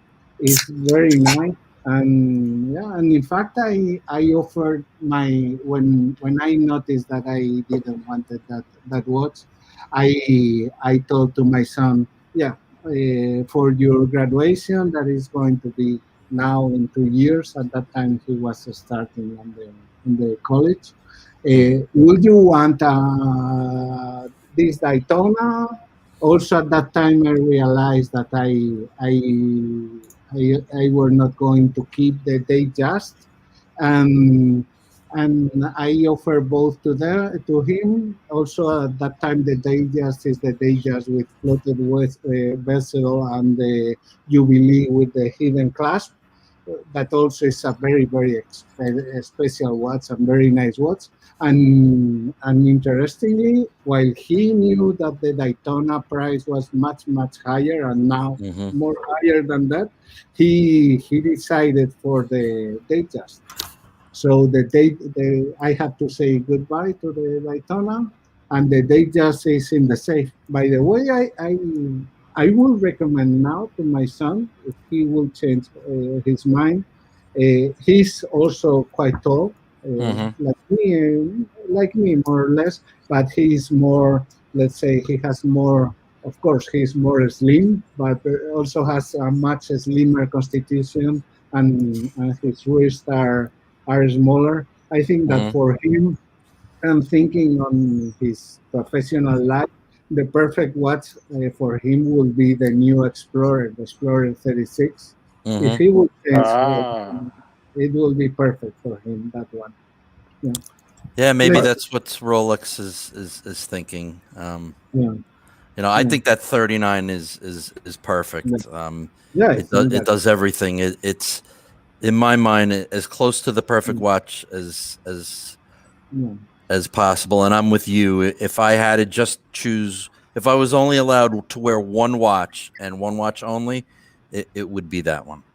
Yeah, I really love it. I use it. Yeah, if I go on vacation, is a watch that I take a lot of times. Not always. It depends on the kind of thing, on the kind of travel, and also sometimes for work I go to places like Mexico, like Guatemala, like that, and with that kind of travels, I always wear this watch. So Carlos, is your family accepting applications for watch lovers to be adopted? I'll fight you for it, Neo.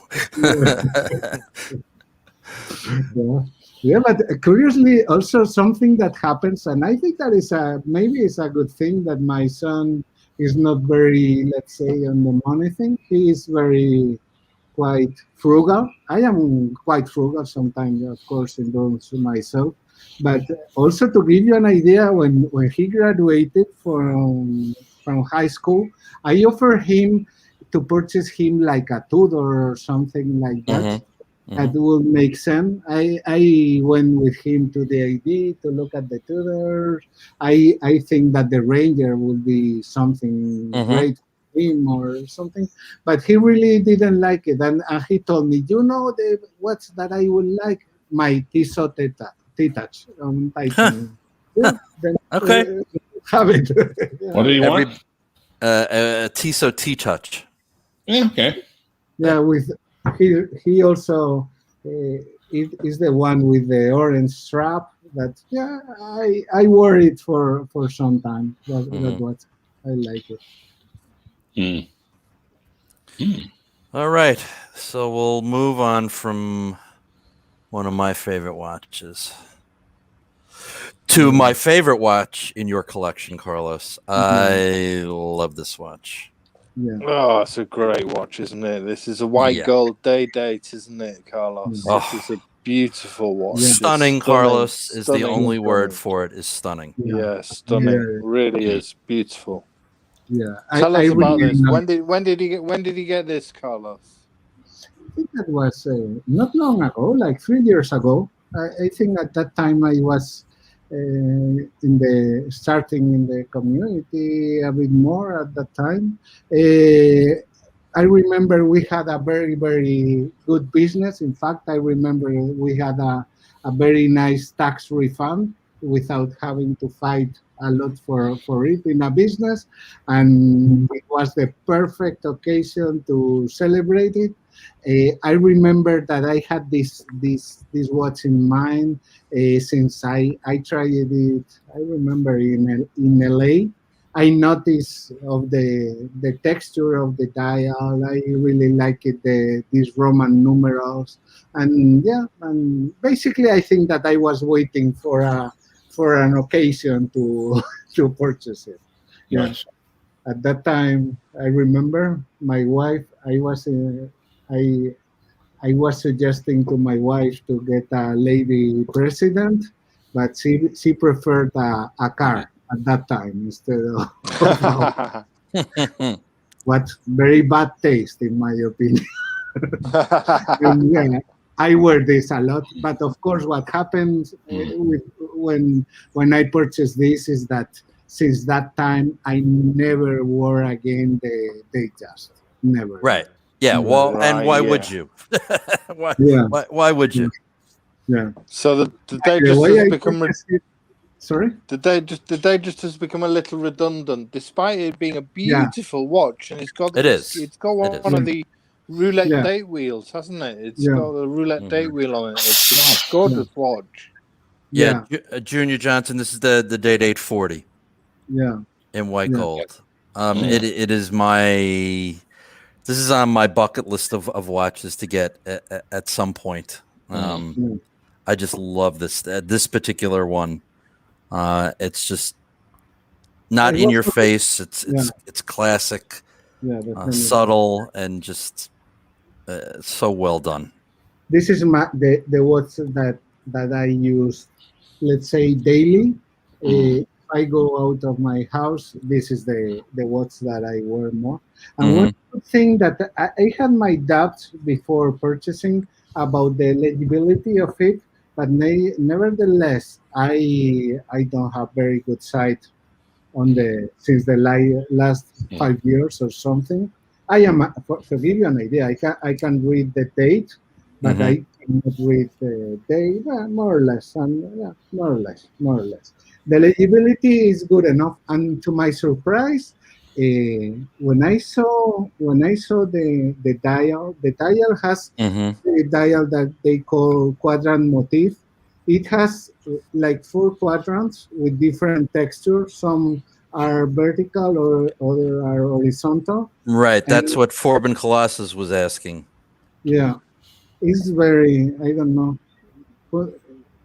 Engage the full screen. Yep. Yeah. I don't know if you can see it. Is something, it's more difficult to appreciate that thing.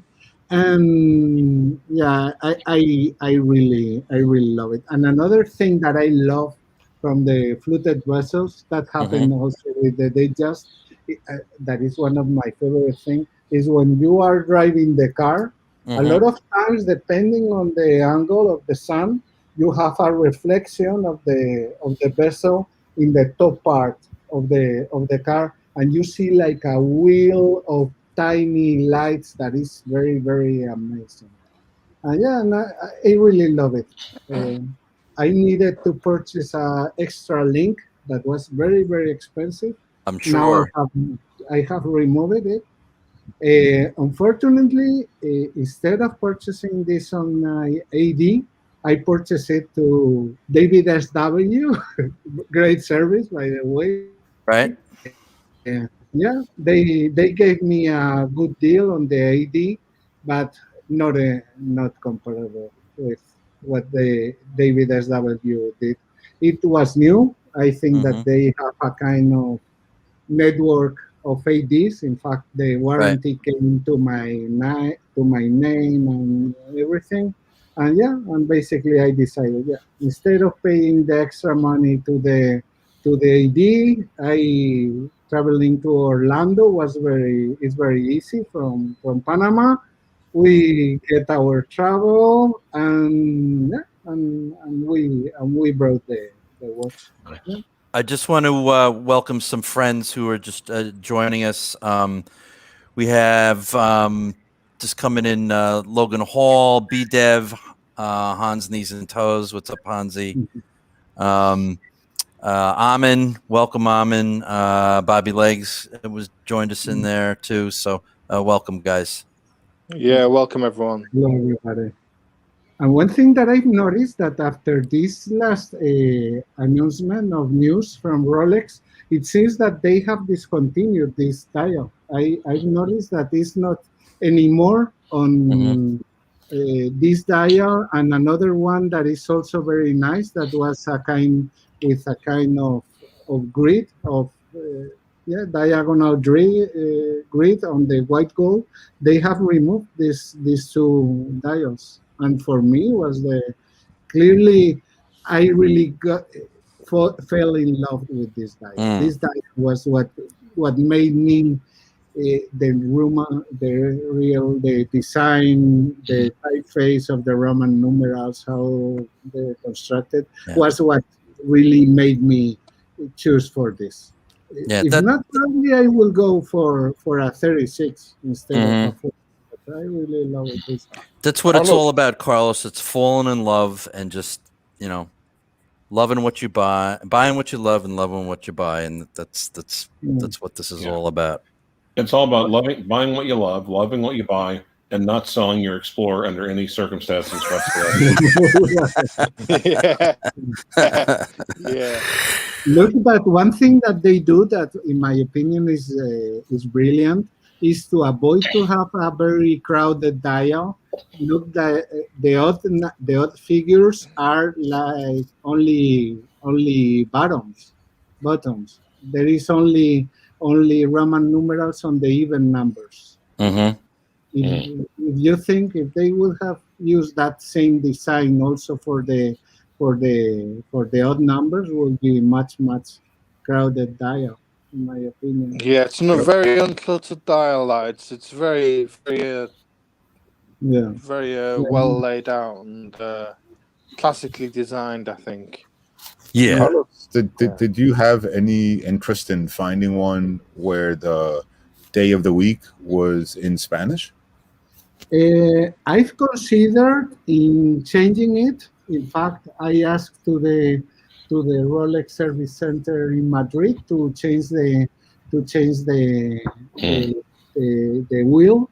It's not very expensive, and in fact, I've considered, because sometimes I'm thinking the problem that it has, and some people say, no, the president bracelet is the most comfortable bracelet. Yeah, it's nice. I really like the design, but the thing with the weight of gold is not the best or the most comfortable bracelet to me.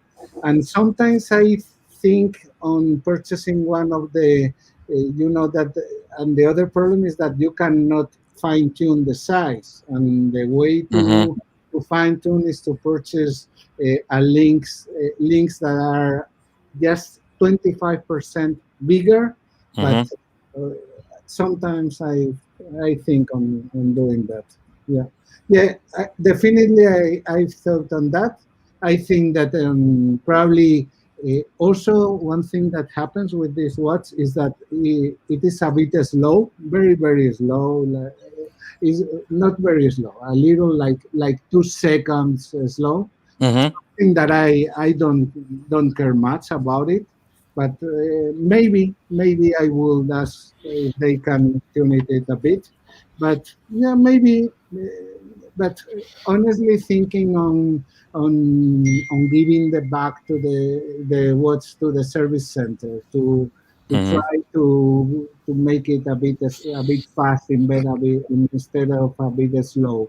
Right. And to change the wheel. The date wheel to Spanish. Yeah. Mm-hmm. Yeah, but That would be great, maybe, Carlos. It'd but look great. yeah, but honestly, to give you an idea, I wear this. I think that this watch almost never stops.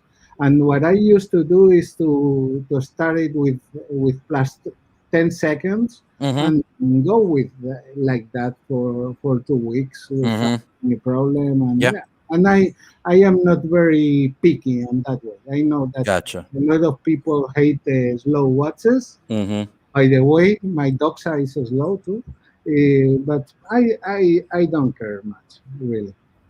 Okay. All right. As much as I hate to leave this beautiful watch, we're going to move along. Yeah. And moving to another beautiful watch, a Calatrava. Tell us about this one. Yeah. Basically, 5196 is this? Yeah, 5916 in yellow gold. Yeah, basically this was the watch that replaced the Panda Daytona. And yeah, for me, Patek also. My father, I think that I told it before. He has a Patek with integrated bracelet, very similar to that Omega. And to me, always Patek was something like on the very best occasion. My father wearing that watch for me always have been. Let's say the best watch Patek in my family, and yeah, when thinking on the issue that I had with the Panda, I decided I think that replaced the Panda as my 50-year birthday watch. I really love it. I wear it very on very few occasions. I think that I got it 2 years ago or something like that. I only use it on very formal dressing, and that is in my case. I think that I not more than 5-6 times per year, but I love to have it. I love to have it. Have you considered getting another 4 or 5 very similar ones? I knew that was coming. I look forward. To me, was a bit. Let's say I look forward to Archie selling his 5196. I really wish him that he get a great deal on that. When I purchased this one, Archie did not already have his 5196, but I am looking forward to that, honestly. Okay, and when he does it, you have to tell him this is critically important. You have to tell him, "Oh man, you fucked up. Yeah, you shouldn't. Oh man, I cannot believe you sold that watch." Yeah. All right. In this case, I was looking. What I really loved of this watch. See, by the way, I've changed the strap because when, of course, I haggle like a bitch to purchase this watch. And one thing that I got is an extra strap. Yeah, I had some discount. But as you can see, it's new, and this strap literally is new because I had one extra long, and since I changed the original strap to the extra long, the pandemic came, and I have never worn this watch since the pandemic. Yeah, I was looking for something that for me was the quintessential of a dress watch. I consider classic iconic watch. Yeah, agreed. And if you said I said that on another channel, I'll deny it to my dying breath. It's a beautiful At that time, watch, I consider other options. I remember that I considered, and I had it on my wrist Bachelor on Patrimony. I had a Lange 1815, or I don't remember. The two models of Lange that are similar to this one, but really, I really like it. When you think about it, it is basically just a dress watch Yeah, But I think they definitely. did such a great job of implementing it. Yeah, it's Yeah, only as you're a right. dress watch. Yeah, it's only as a dress watch, and Right. I sure is something is extremely trim. For sure, there are other watches trimmer than this one, but it's trim only for very formal, let's say, party.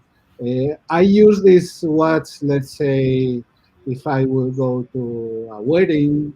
I am not very much on the, let's say, a Spanish embassy or the very formal parties here in Panama, but sometimes I go to this kind of events, and I wear this watch. Yeah. It's something for that use. It replaced the hoop. The hoop. Mhm. Yeah. Yeah, I Not a bad really replacement. Not a bad replacement, really. No, not bad at all. Now, what did it replace? The The the Hublot. hoop Hublot. Oh yeah. Okay. as a formal watch. Yeah, yeah, as a formal watch, and yeah, Very it's very nice. nice. I know that people. It seems that the movement is a bit smaller than the case, Hmm. and some people don't like that. I've never seen the movement on this one. Also, when you see the macro shots, some Hmm. people don't like the shape of the second hand. To be honest, on plain sight, it's impossible to, Hmm. at least to me, to notice it. Yeah, and I really like if you look at it, it has like a small gold dots on every minute. It's very nice to my eye. It's gorgeous. Gorgeous, Mhm. Carlos. It's pure class. It Yeah, really is. Yeah. I just want to I- welcome in Chris from the Watch Lounge. Join us. yeah. Hey, Chris. What's going on, guys? Great collection, Yeah. Carlos. Hi, Chris. Hello, Chris. How are you? Yeah. Have we anything more to add, Carlos, to your collection? No, we'll move along. I think that we have. Now we're talking Yeah, Doxination, baby. Doxination. This is the one that Yeah. sold to the last. Really? I love this doxa. I as I come to my house, I wear this watch. This watch basically replaced. I have a marathon that used to be, let's say, the watch that I wear in my house. Mhm. But when I replaced the battery, it started to get moisture inside, and at that time I decided to purchase another, let's say, beater or nice beater. I was looking for a kind of watch colorful beater. Originally, I purchased a Zodiac Super Seawolf, but that unfortunately, as it came, while I love it, uh, it get broken on the first week. I Oh. returned it. I returned it, and I purchased. In fact, what is fun, what happened with this, I think that some of you know what happened with this watch, is that originally I purchased the 200, the Mhm. 200, but this was the beginning of the pandemic, the very beginning of the pandemic. At that time, my son is still in the university in San Diego, and I was going to go to US to visit him. Then the thing exploded, and I received this watch in San Diego. And when my son sent me the photo, I received this watch instead of the 200. Instead of the 200, of course, I paid for the 200. That is half the price of this. You got quite the bargain. That Dox's mistake was You your did, gain yeah. for sure. Yeah. In fact, I contacted them. I contacted them because I wasn't so sure about the case shape. Mhm. I know that is the shape style that Thomas like. To me, was a bit weird, and also, yeah, the rotating bezel. Maybe I would prefer a more traditional one. But I contacted them and I told them, yeah, this is what happened.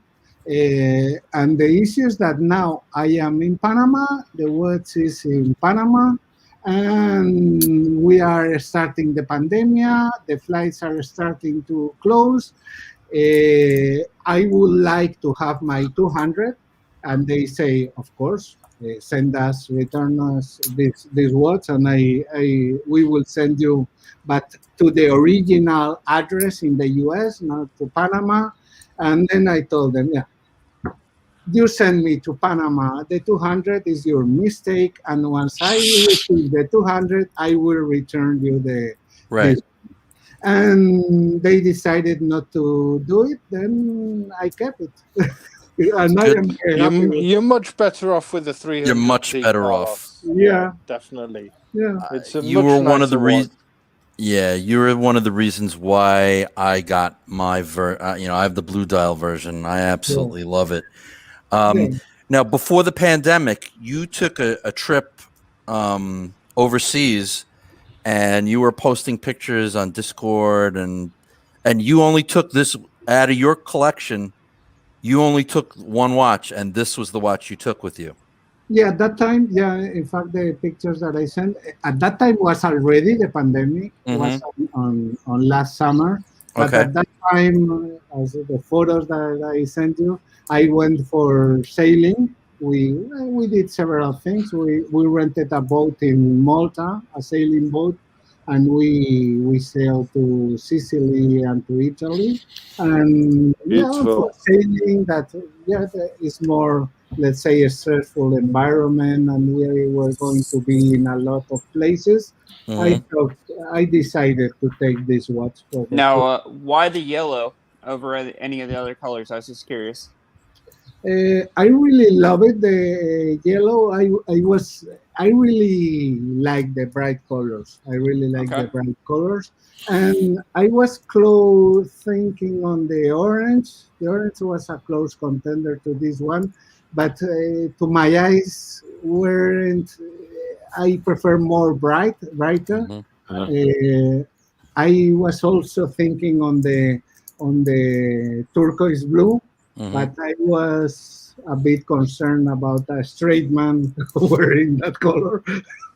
Sorry for the. But this watch was able to, on your vacation, I mean, you took it sailing, as you said, sightseeing, and out to dinner at night. So this watch did it all for you.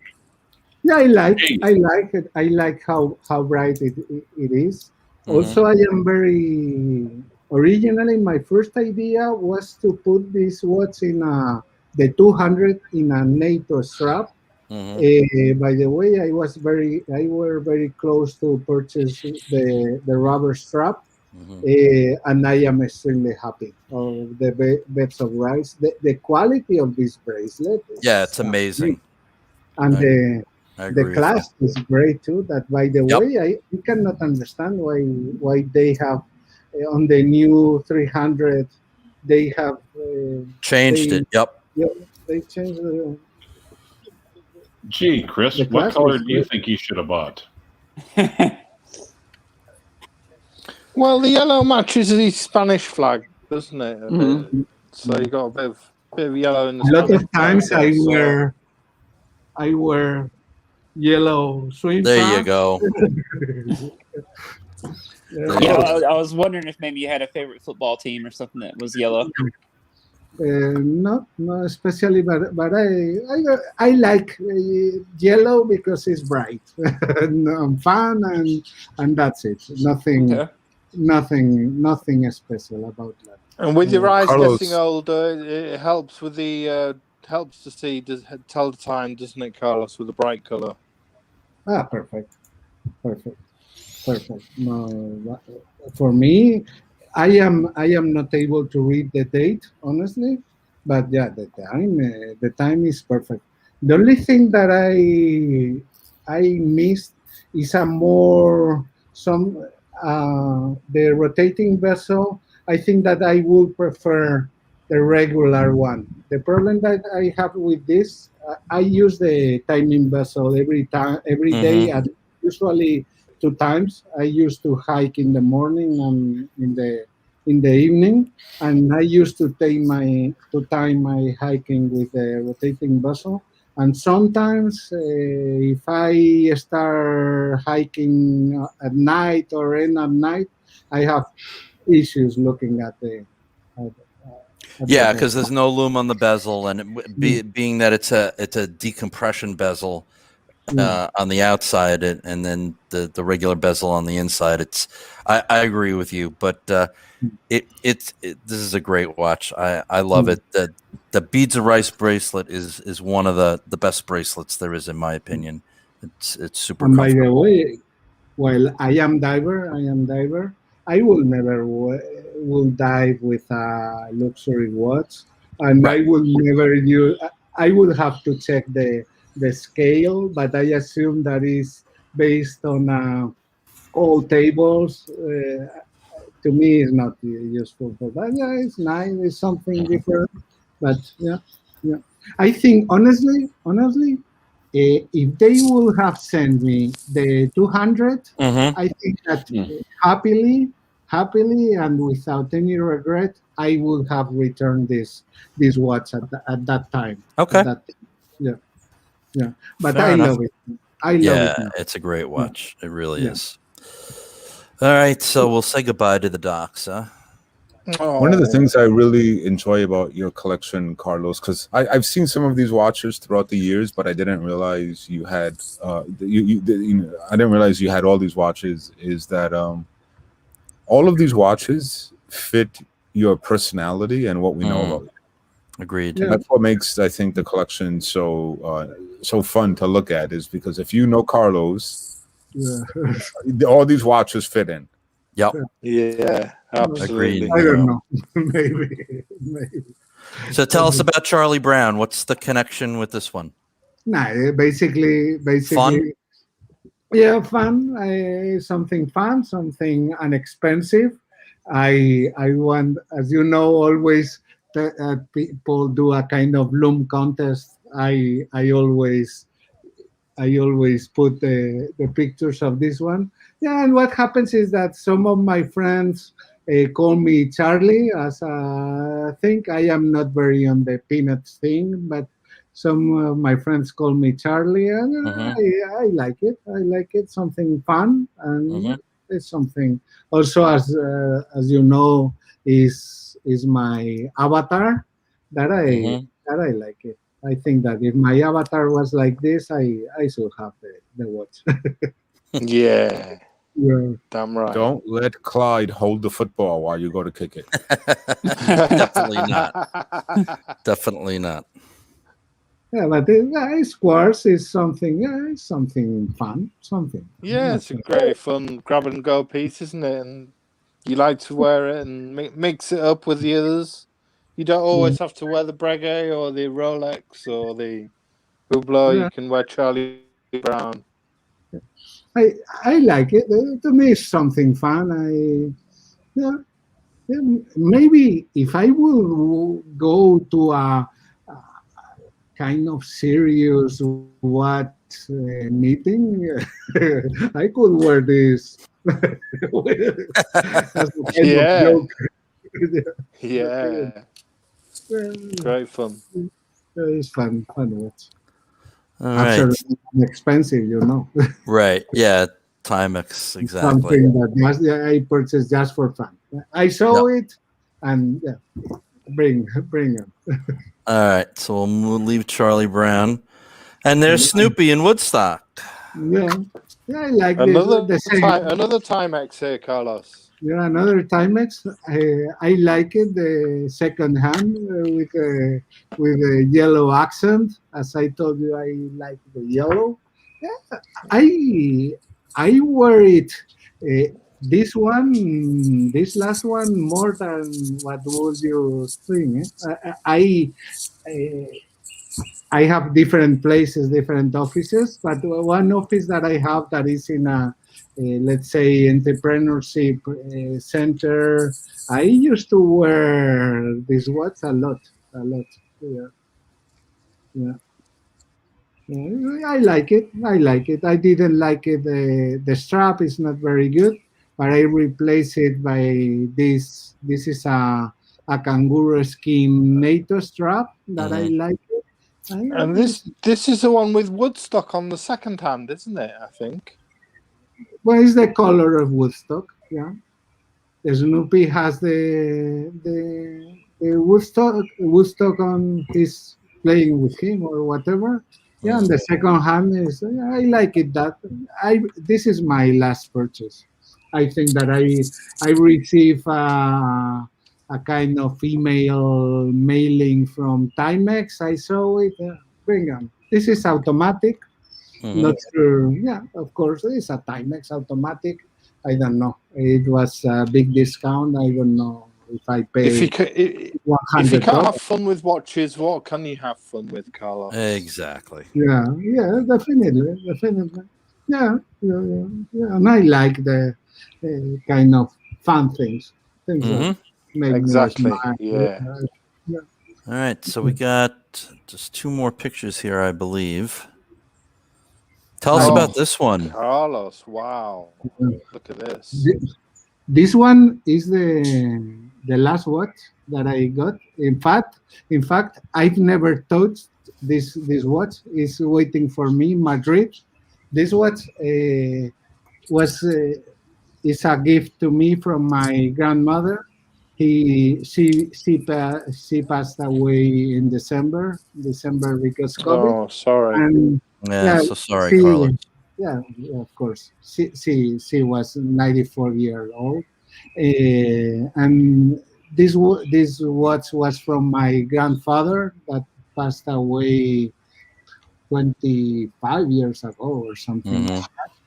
And it was a gift to him. He was a member of the board of a company, and they gave this watch as a gift. In fact, on the chain there is the logo in gold of the company. And I am looking forward. I will be in Madrid in this July and August maybe, and and my plan is to receive it, and I will do the maintenance. Probably my grandfather, I assume that he didn't use it much. Probably never. It's like a thing of a business gift, and it's beautiful, Carlos. It's beautiful.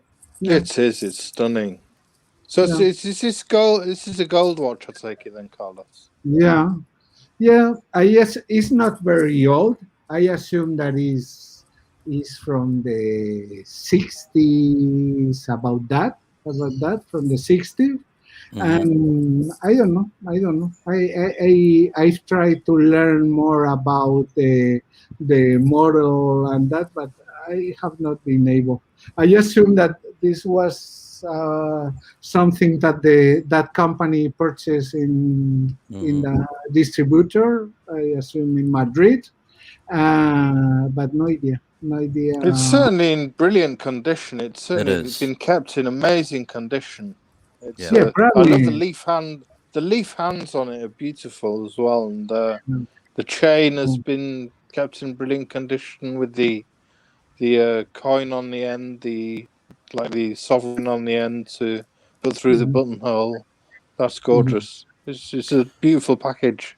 Gorgeous. Robert Padilla was asking you, Carlos, is Spain letting tourists in yet again, or are they still locked down?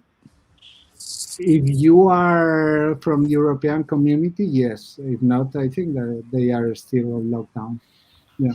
Okay. I went on last year and I did a lot of tourism on last year. That, by the way, was perfect. I really, the pandemic, at least to me, gave me opportunities to do things like being in Sicily, in places like Taormina that are one of the crowded places for tourists, without almost anybody, in Syracuse, that we were the only guest in the hotel, everything empty. We were very, very, very lucky, and we had, and also Madrid without tourists. it's amazing. It's a great place, a great place to be. And yeah, and by the way, now coinciding with the pandemic, that the business are a bit slower. Yeah, I am traveling. Yeah, Good. I am. Good. Yeah, mhm. All right, and then the last picture is the wrap up of the collection, which I used in the on the title card. And that's a nice grouping there. It's a great little collection, that, isn't it? That is. I love the variety as well. You've got everything from cheap, fun watches to really prestige watches there. You got really nice and watches that mean a lot to you, lots of sentimentality Yeah. that have been attached throughout the years to different occasions. It's lovely. I don't call it a collection, as am not looking at a specific objective. But yeah, I like them. I like them, and yeah, definitely. Well, you were talking about buying a watch. You've got your silver wedding anniversary coming up, haven't you? And in a couple of years, Carlos.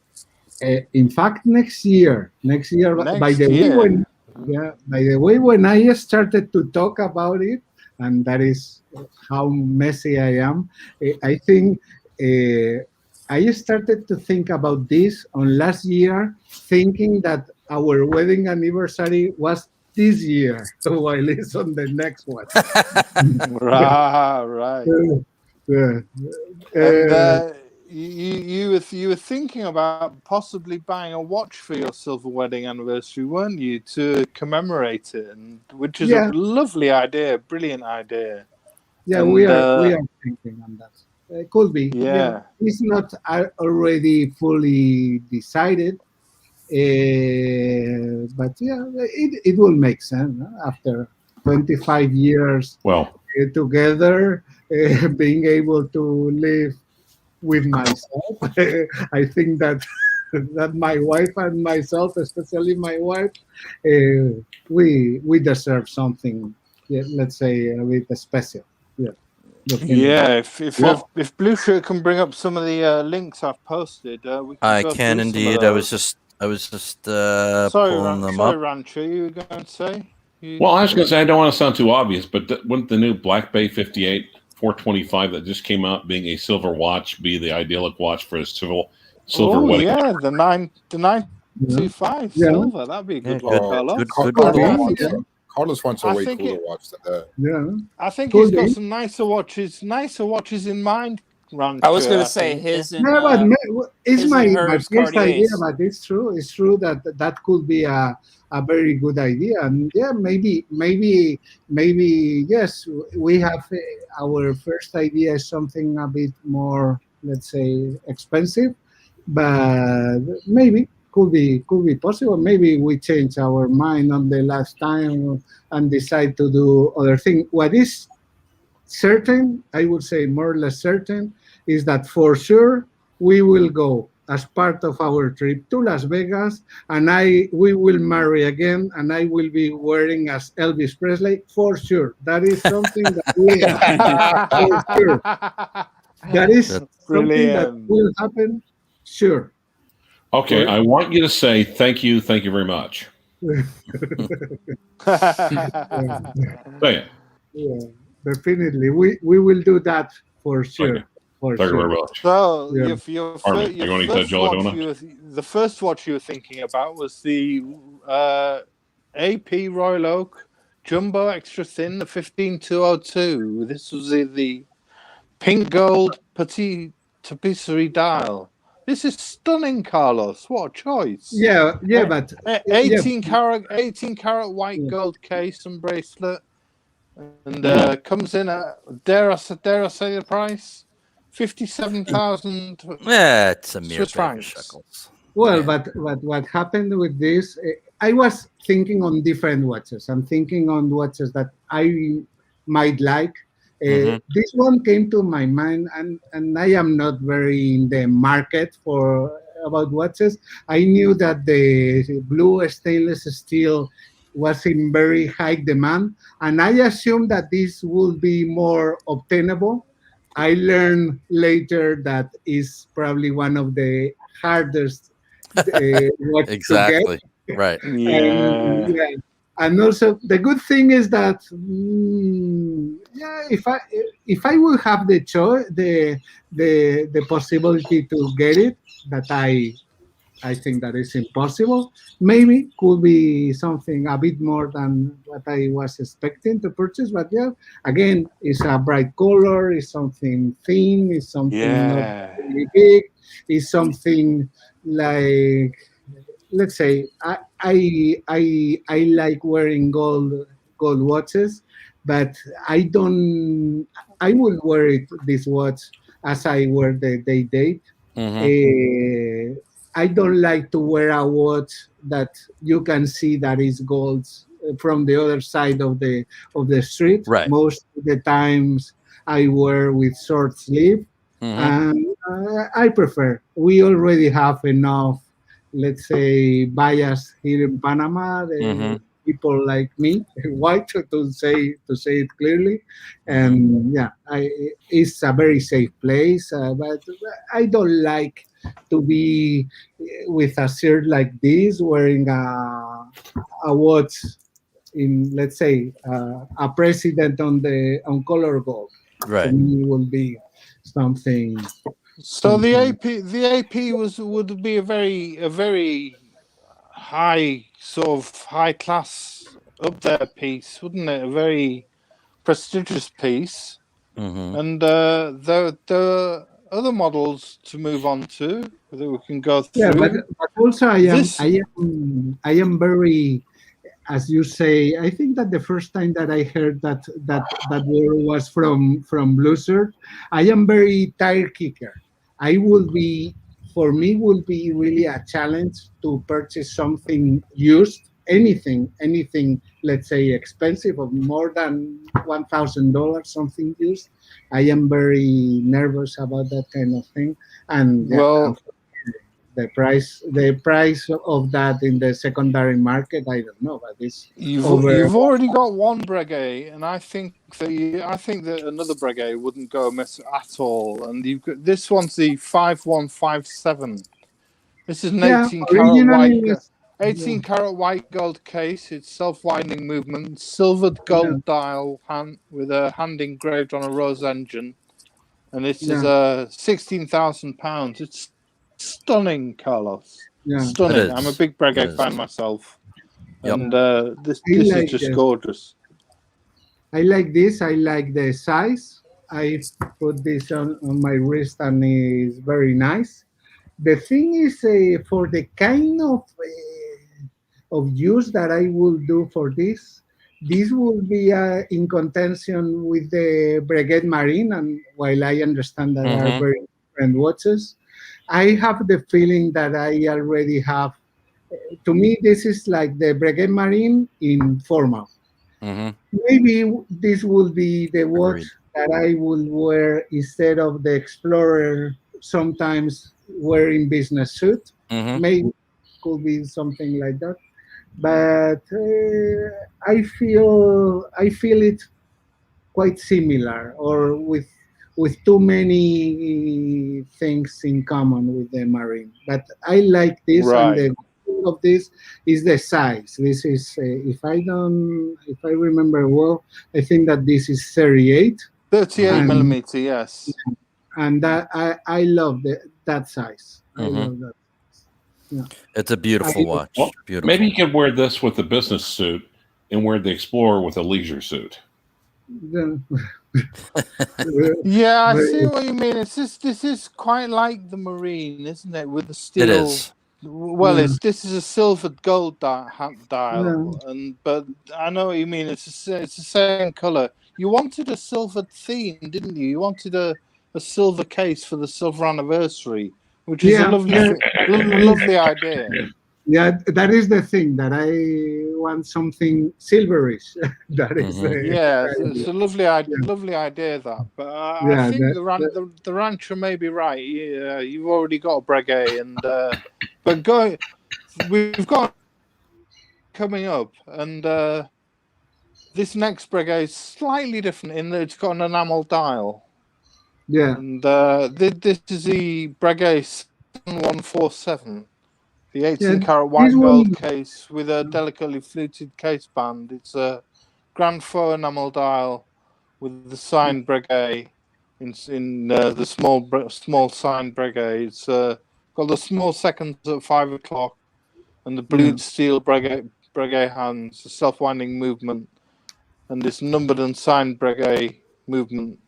It's got with a sapphire case back. It's £18,000, but it's gorgeous. I love it. I love this watch. I absolutely love this watch. Absolutely, Yeah. I'm in love with it as well.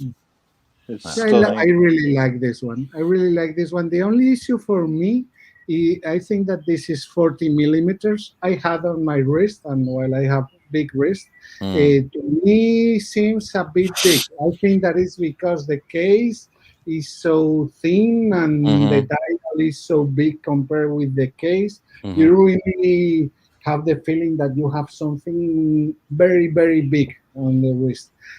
I think that if this watch will be in 38, will be something very, I would love this watch in 38.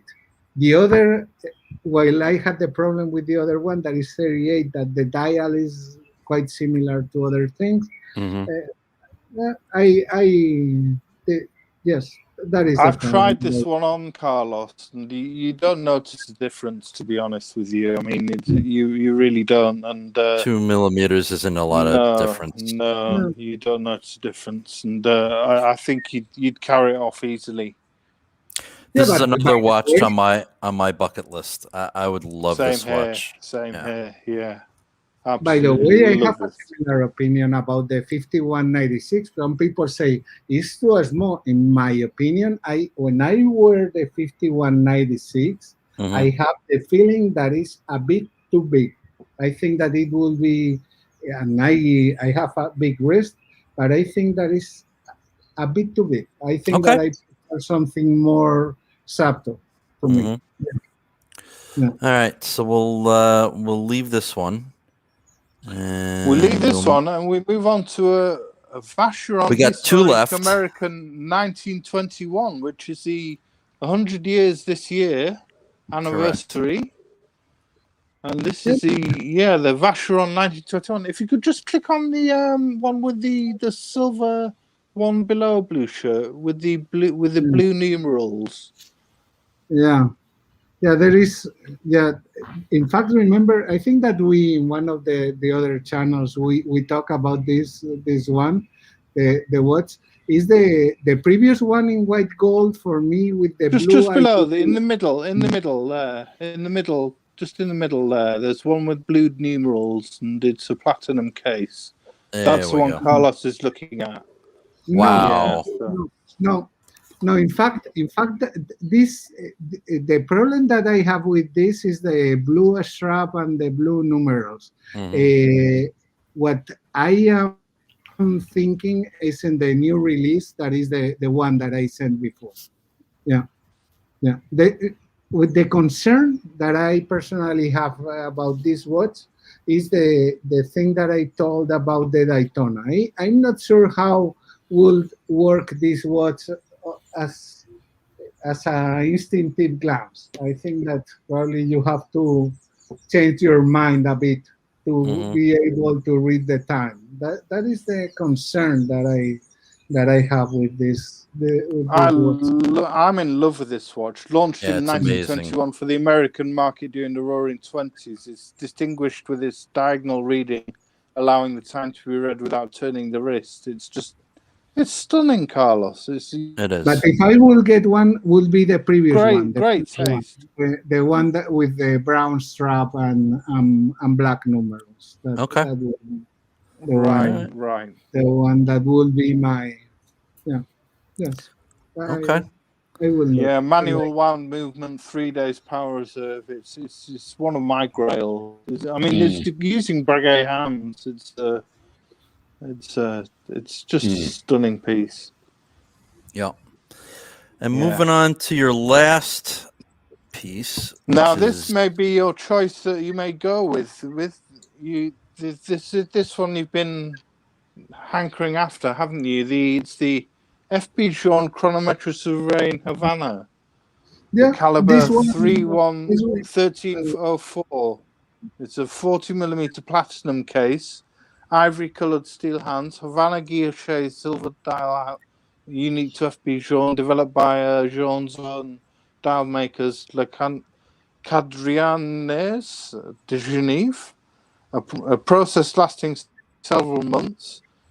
In essence, it's a combination of gold and ruthenium, but to get the color just right,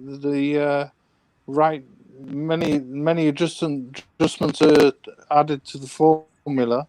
And the Chronometre Souverain is a precision chronometer that was inspired by marine chronometers of the early 19th century. So going back to the Breguet Marine, but done by FP Jean. Beautiful, Carlos. Stunning watch. Yeah, I think that this will be, let's say, a casual luxury watch to be wearing casual with the, it's something.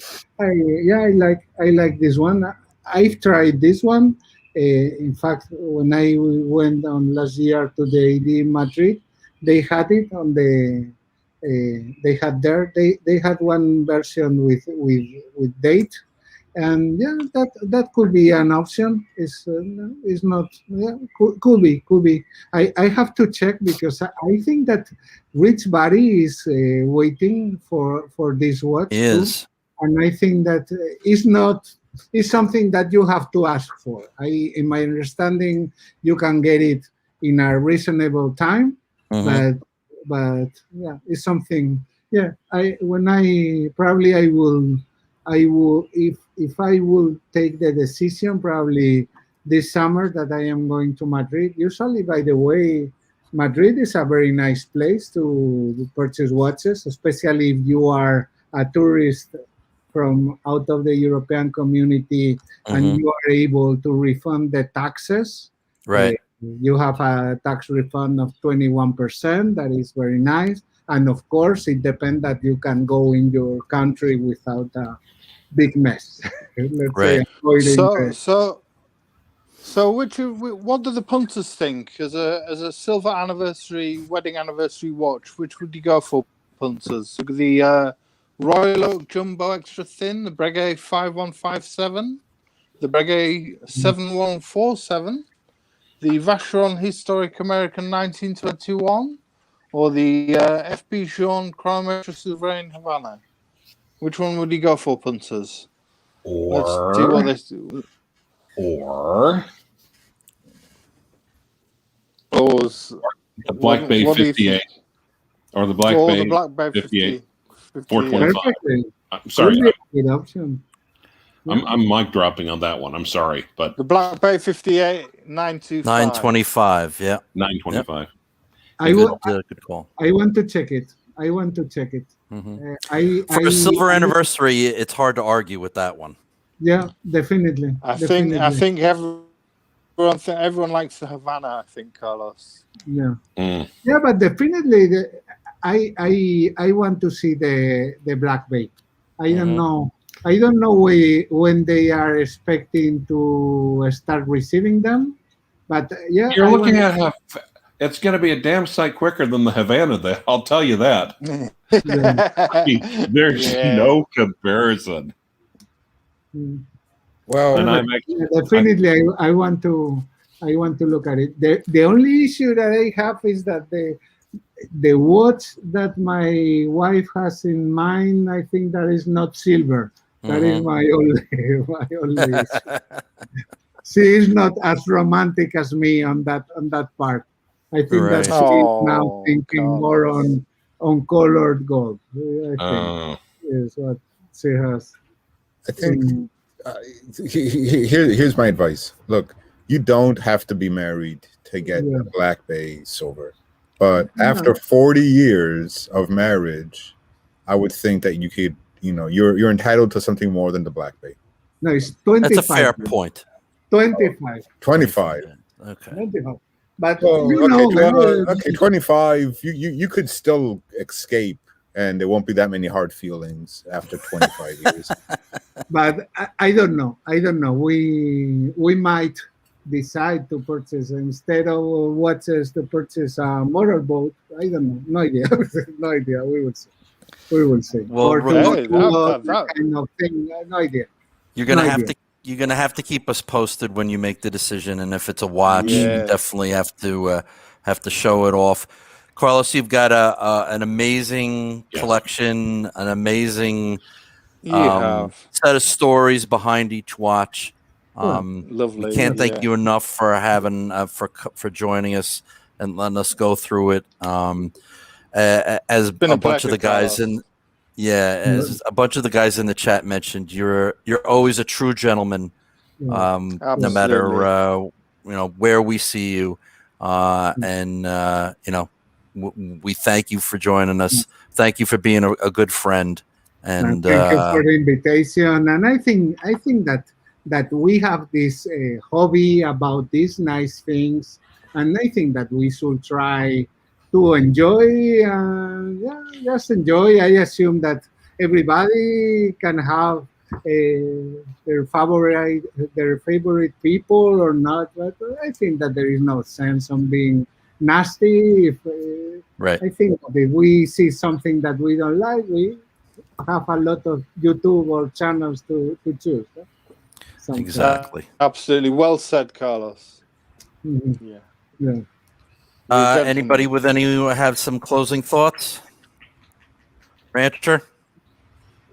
No, I'm sorry. I'm still just mentally doing the mic drop on the Black Bay Silver. Sorry. All right. Fair enough. Fair enough. Thank you for joining us, Clyde. We always appreciate you having you on. Neo, any parting shots? No, again, like the thing that I really like about Carlos's collection is that you could really see his personality in the pieces. Like as he's talking about them, it's clearly he loves every one of these watches. Absolutely, yeah. Lovely to and see my good friend. Lovely to see the sentimentality in his collection as well. You know, the fact that he's associating different occasions and with his purchases, and the fact that he's making a donation to his son for his graduation with the date just that's a lovely thing.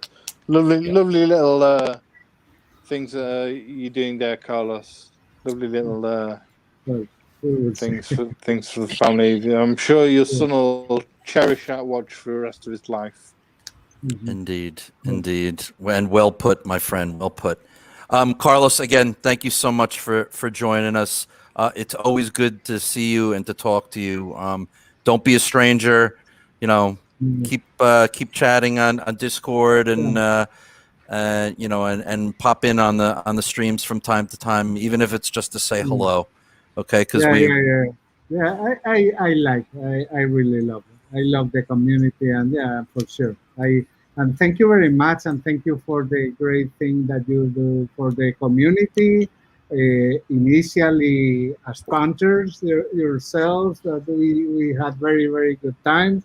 I think that the initiative originally on the Flipping Sip and continuing with this is great. And thank you very much. And let's, I don't know, I think that Clive is who says, let's enjoy our watches, don't be nasty with other people, and have fun. Absolutely. Absolutely. And on Geezer's note, Carlos is the best. We'll say goodbye, and please join us next Sunday and we'll have another edition of Watch Talk with the Punters for you. All right. Everybody have a good rest of your Sunday. Thank you, and we'll see you next week. That'd be great. Yeah. Okay. Bye, guys.